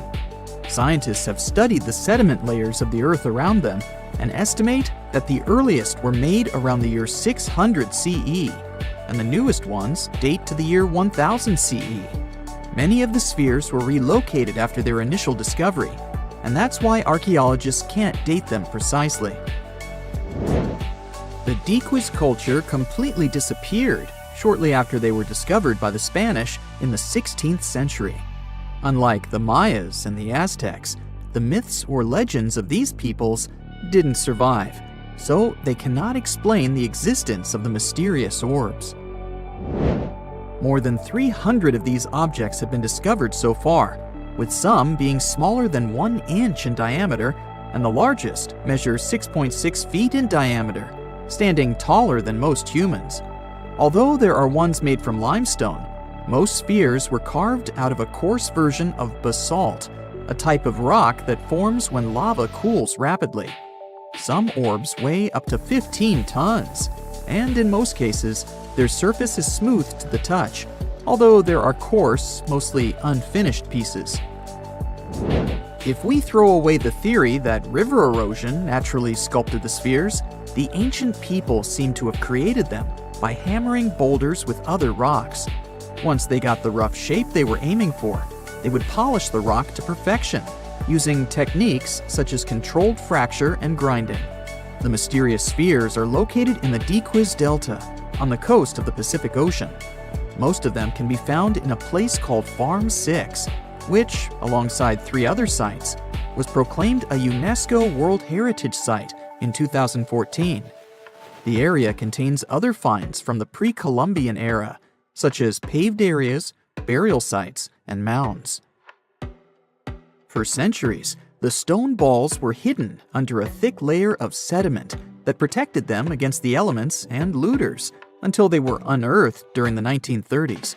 The company that owned the land was clearing the rainforest for banana plantations when they stumbled upon these unusual stone constructions. Some were damaged by bulldozers, and some by workers trying to pry them open, as they believed there was gold hidden inside. It took a while before the authorities intervened to stop further damage to the finds. Doris Stone, the daughter of an executive of the company that owned the land, was the first to study the spheres. In 1943, she published an article in a leading American archaeological journal, turning the world's attention to the orbs. Expeditions soon followed, and archaeologists were immediately able to determine that the stone formations were human-made, probably created by the ancient indigenous population of Costa Rica. To this day, no one has been able to fully explain their function in a scientific way. It means there's still room for some wild theories about the sphere's origins and true purpose. The most popular theory in the scientific community is that the stone spheres served as decorations and status symbols, as many of them were found near the houses of chieftains. Local tribal leaders were also laid to rest with some of the smaller balls, so these stone formations were definitely associated with power in some way. Chiseling a boulder to perfection involved a lot of labor and planning, and only powerful individuals could afford it at the time. The other popular theory is that the boulders were used for astronomical observations. Individual spheres represented stars or planets, like a primitive map of the night sky. Since they were perfectly round, it was easy to roll them around. Before the jungle engulfed them, the area where they were found was a flat alluvial plain, ideal for rolling large boulders around. Another version of this theory suggests that the stones were used as boundary markers, much like modern border stones, which are also mostly made from stone. Finally, legends from other tribes that lived in the area tell of how the spheres were cannonballs that the deity of thunder used to drive away the deity of winds and hurricanes. We still don't know the original purpose of the Costa Rican spheres, but they remain an important part of the country's national identity. The National Museum in the Costa Rican capital, San Jose, has 6 of them in its courtyard. Many other spheres have become prized garden decorations for wealthy Costa Ricans. There's even one at Harvard University. More than a millennium after they were created, The mysterious stone spheres of Costa Rica are still associated with power and wealth. In terms of numbers, the stone orbs are not perfectly round. They are rated as nearly perfect, at 96% spherical in shape. And while even that is pretty impressive, the spheres of Costa Rica are not the only ones of their kind. Nearly a decade ago, workers came across mysterious giant stone spheres deep underground in a coal mine in northern Asia. The surface of the spheres, which measured a little over the length of a human footstep in diameter, was unusually smooth, and people tried to explain it somehow. Some were certain they were out of this world, and others suggested the spheres were actually petrified dinosaur eggs. Scientists quickly put an end to further discussion, as it turned out that the mysterious spheres were concretions. Those are rock formations that take millions of years to form deep underground. Think of a pebble that picks up snow as it rolls down a hill. That's how concretions are made. Groundwater, rich in sediment and minerals, flows around the sediment, slowly shaping it into a perfect orb. The process is quite common in nature, but most concretions are fairly small. The spheres found in the coal mine grew to their size in the mineral-rich ground, and they were big enough to get the press and the general public interested. Another possible case of concretions is the massive stone spheres found in the Visoko Valley in Bosnia.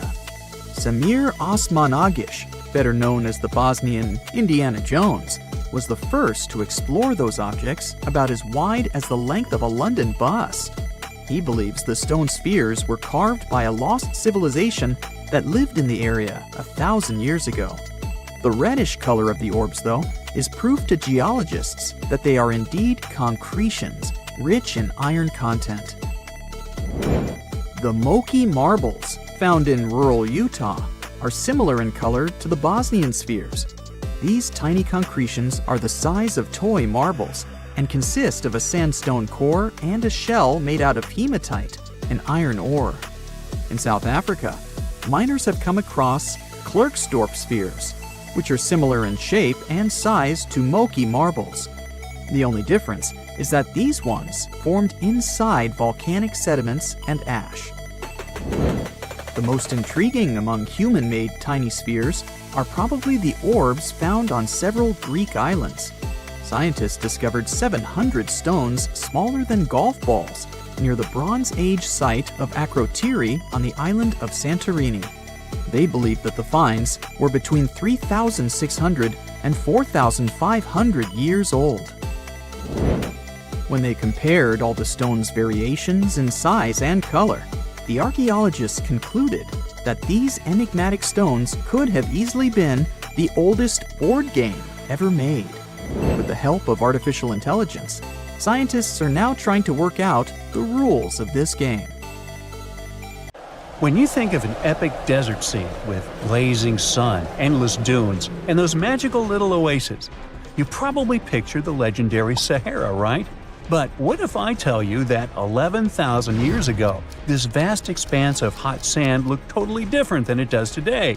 Yeah, I don't know, I wasn't around then. But I'm told that back then, what we now call a desert was a lush paradise, brimming with lakes, rivers, grassy plains, and even woodsy forests. So, where did all this water go?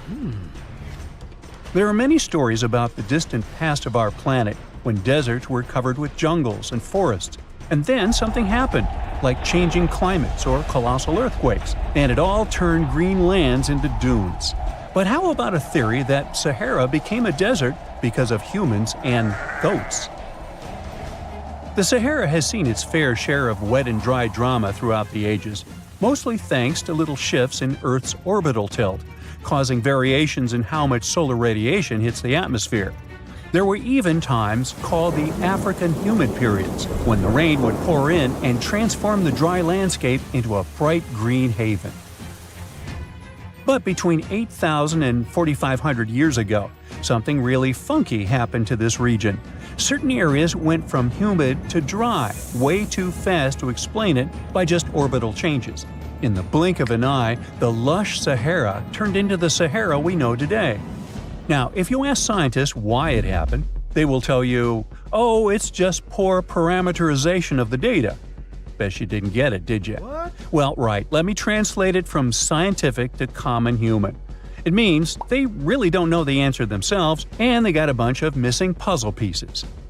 But as scientists sifted through ancient dirt and pollen samples, they spotted a quirky trend. Wherever there were pastoralists, also known as humans with their domesticated animals, the plant life seemed to shift. It was as if every time humans and their furry friends meandered through the greenery, they turned it into scrub and desert right behind them. Oops. Yep, chances are that by overgrazing, humans were sapping moisture out of the atmosphere, since plants give off moisture, which helps make clouds and making things even sunnier, leading to a quicker end of the humid vibes. Plus, our ancestors may have been getting a little too cozy with fire for land management, further speeding up the desert takeover. Anyway, scientists are sure that this lush Sahara would have turned back into desert eventually, even if humans hadn't shown up, thanks to Earth's natural rhythms. So there's no need to pin this abrupt change solely on humans. It could simply be about nature getting feedback from vegetation and dust cycles. It's difficult to determine what caused these changes, as it's all interconnected. During the last humid period, the Sahara was filled with hunter-gatherers. As things got a little drier, they started herding animals for food. The weather pushed people to herd cattle. It's also possible that grazing sped up the landscape degradation. So, which came first, the chicken or the egg? Or in this case, the human or the cow? It's tough to tell with the evidence we have now. Now today, it's safe to say that water is no longer that big of a problem in the Sahara, even though it's a huge desert and the times of lush forests there are long gone. But technology's got us covered. For example, the Nubian Sandstone Aquifer System, the biggest underground water stash on the planet. It's nestled beneath the Sahara Desert's eastern edge and stretches across 4 northeastern African countries – Sudan, Chad, Libya, and Egypt, covering a whopping 770,000 square miles and holding around 36,000 square miles of groundwater. Just look at the pipes transported when it was being built. It's the world's largest irrigation project. No wonder it's feasible to thrive in the Sahara today. But imagine thriving in the Sahara Desert with just one water source. Sounds like a tough gig, right? But the ancient Garamantes did just that, surviving and even thriving for nearly 1,000 years without monsoons or rivers flowing to their desert paradise. These clever folks were the trendsetters of urban life in the sands, and even the Romans couldn't help but notice their genius. While many thought they were just desert-dwelling savages, the Garamantes were busy building an empire in one of the toughest climates on Earth. But how did they do that? Well, they got crafty and dug a whole bunch of underground tunnels to tap into a massive sandstone aquifer. They were literally squeezing every drop of life from under the dunes. But recently, research showed that the Garamantes weren't just hardworking, they were pretty lucky too. The Garamantes had an underground aquifer that brought water up to a hill where they built over 500 fogaras, which are irrigation systems, some stretching as long as 2.5 miles. It was like sipping water through a straw, which let them irrigate their crops for nearly a century, especially since even a little rain would help recharge the system. But eventually, due to rain insufficiency, the aquifer ran low, and reaching it again would have meant digging more tunnels and relying on more people. That's a tough problem, considering these people were in the middle of food and water shortages. Guess I don't need to tell you what happened to the Garamantes, do I? The fall of the Garamantian culture might be linked to several factors. It may have been due to climate changes, or they may have simply used their water resources too much. Back in the day, the Sahara Desert was actually fertile agricultural land, thanks in part to the cool irrigation system the Garamantians created. But since fossil water isn't something you can replenish over time, the groundwater levels dropped pretty low. This likely played a big role in the kingdom's decline by the late 7th century CE. That sounds like someone who hit a lottery jackpot, used up all the money, and went back to their original not-so-cool job once the bank account got fully drained. Oh, by the way, Even if the Garamantes left some secret wisdom messages for us, the chances are we'll never get what they wanted to tell us. Nobody really knows what language they used, and their texts are nearly indecipherable to us today. But let's go back to the Green Sahara. So it transformed into a desert about 4,500 years ago.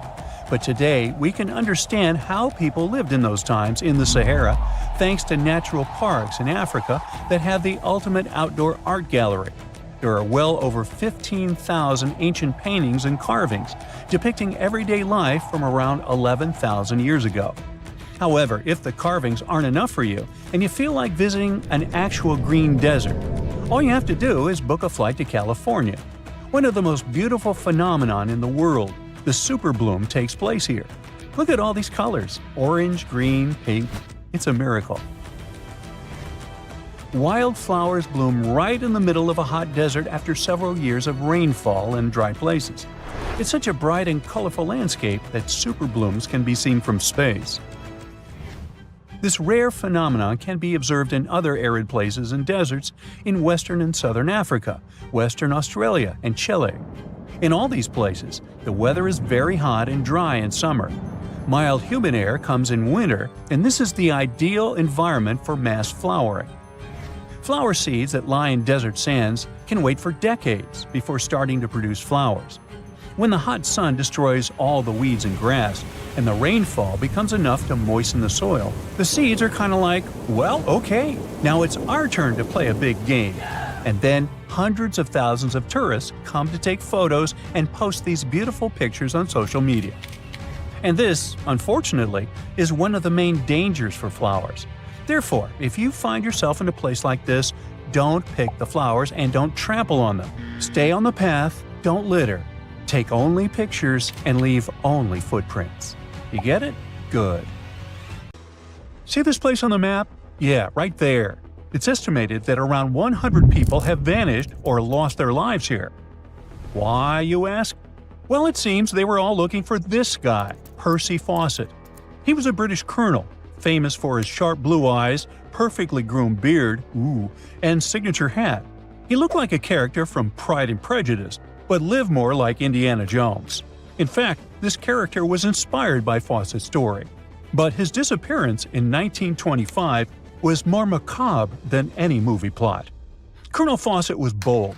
Not the ask your neighbor's Wi-Fi password kind of bold. I'm talking full-on, I don't care that much about my life bold. He used to be a soldier in Sri Lanka and even did a secret spy gig in Morocco, but he needed more. So in 1906, Fawcett started exploring parts of Brazil and Bolivia where no one had dared to go before. His mission was to create secret, mind-blowing maps. Okay, that doesn't sound too risky, but trust me, it was. If you want to explore the world nowadays, you just open Google Earth and, well, that's it. No danger, no adrenaline, just maybe one or two creepy street view photos. Ew. But we're talking about the beginning of the 20th century, when satellites and this weird Google car didn't exist. Back then, if you wanted to fill in the world map, you actually had to explore the land on foot. So that's how Colonel Fawcett ended up in South America. And he became famous for his expeditions to map out the wild Amazon. He was the first guy to record the locations of waterfalls in that region, for example. But then he got obsessed. Blame it on lack of sleep or whatever sketchy Amazon jungle juice he was sipping, but suddenly he was like, I'll bet there's an ancient advanced city hidden somewhere around here. Spoiler alert, there wasn't. But he was hooked on that idea. Hanging out with native Indians for so long convinced him that large groups could totally thrive in the middle of a massive rainforest. And of course, Fawcett loved a good old adventure story, especially the ones from the 16th and 17th centuries, written by European explorers. In those stories, adventurers claimed they had found huge settlements and fine roadways deep in the heart of Latin America. But Fawcett's all-time favorite story came from a manuscript written in 1753. Back then, adventurers were hunting for precious metals in Brazil when they stumbled upon a ruined city with monumental buildings, roads, and plazas. Oh, and every corner had a Roman-style spire. Naturally, the colonel was all in to find it. Too bad no one told him this manuscript is mostly considered a forgery. Yep, this story is as real as Snow White's. But then, things got weird. The settlement described in that manuscript was supposedly located in the northeast side of Brazil. But now, he's saying there's an advanced civilization in Mato Grosso, which is in a different part of the country. So he decided to name this new place the City of Z. Back in the 1920s, the colonel launched 2 separate expeditions to find it, but both trips failed, as he faced terrible weather, fever, and of course, exhaustion. Now, tell me in the comments, what do you think Fawcett did after 2 failed expeditions? Option A, he quit. Option B, he called his mom. Option C, he tried again because he didn't get the memo that the universe is clearly saying stop. Well, of course, option C is the right answer. This is relentless Fawcett we're talking about. So, 3 years later, the colonel finally gathered enough cash to launch yet another expedition in search of the City of Z. All he needed was a crew of people crazy enough to join him. Famous and experienced explorers were begging to come along.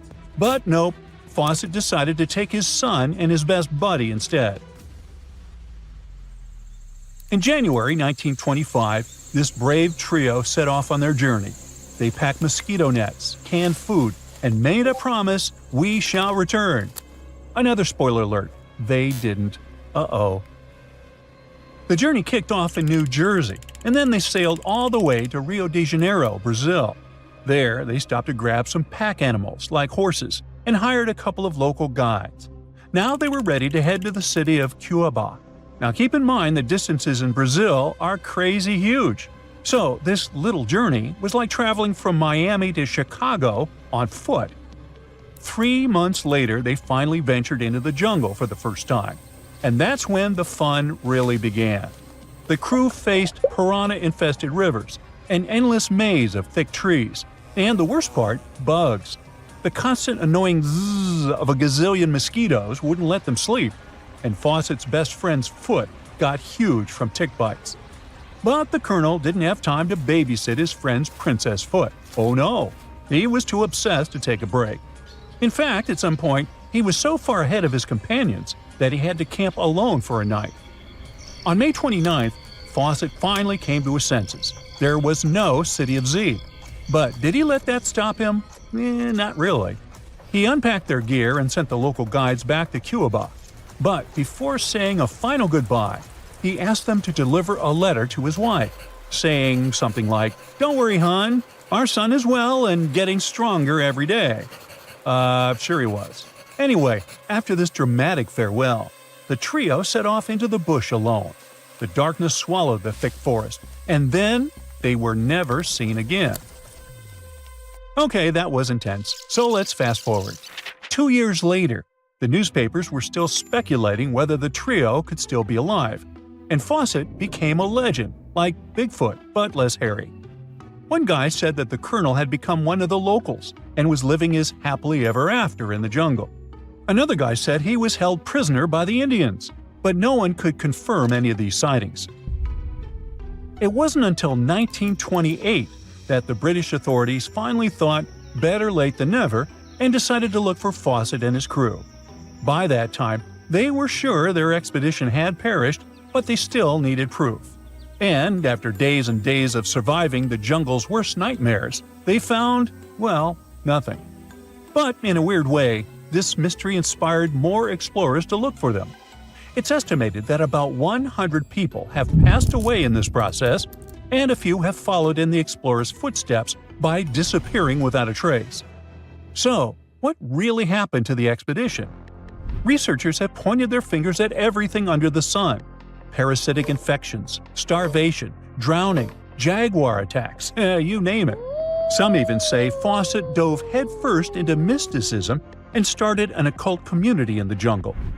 The Brazilian anthropologist Orlando Vilas-Boas was probably the one who got the closest to solving this case. Back in the 1950s, he was working with the Cleopatra Indians when they suddenly admitted to, getting rid of Fawcett. They even had bones to prove it. But it turns out a forensic analysis showed that the remains didn't belong to the colonel. So we're back to square one, and nobody knows, to this day, whatever the heck happened to them? Foss's quest, as we know it today, is based on some pretty questionable sources. But there is a possibility that he wasn't living in Delulu land after all.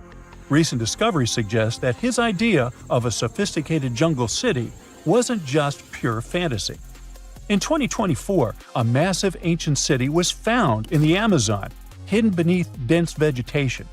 Evidence suggests it was built around 2,500 years ago, and it was surprisingly advanced, featuring houses and plazas, all connected by an incredible network of roads and canals. But this city was in a forest in Ecuador, not Brazil. So who knows? Maybe the legendary city of Z